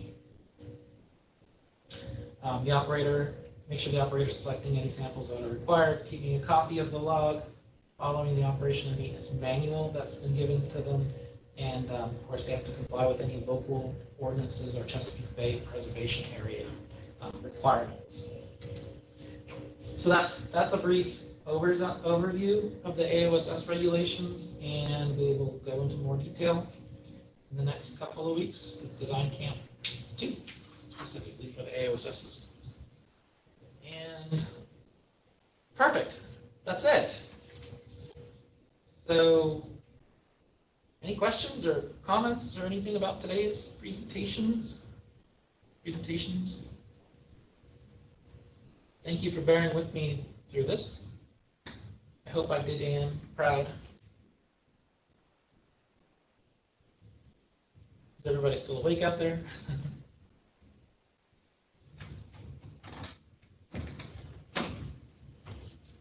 Thank you.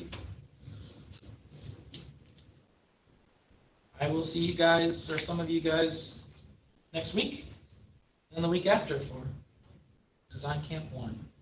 It will be fun. Hopefully you've been out there doing laying out some drain fields with the transits and looking at contour and everything else.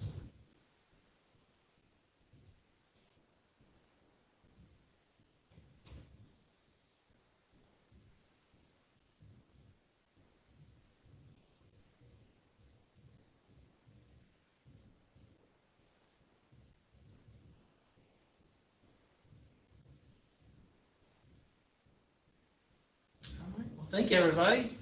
Have an awesome Friday and a great weekend.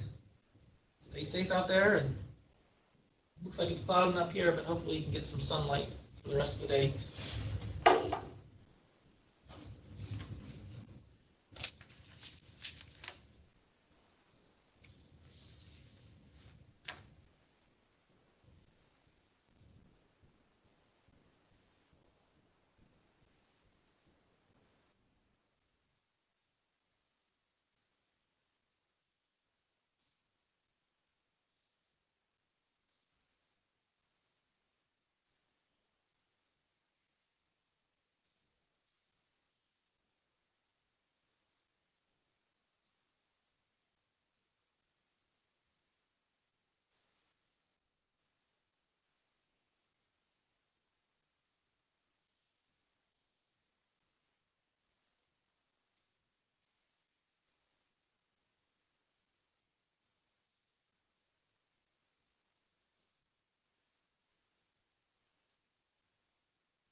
Hey, Scott, I'm gonna end the meeting. Is this okay? Scott, can you hear me? Yep. Yep, I hear you. Yeah, thanks, Sammy.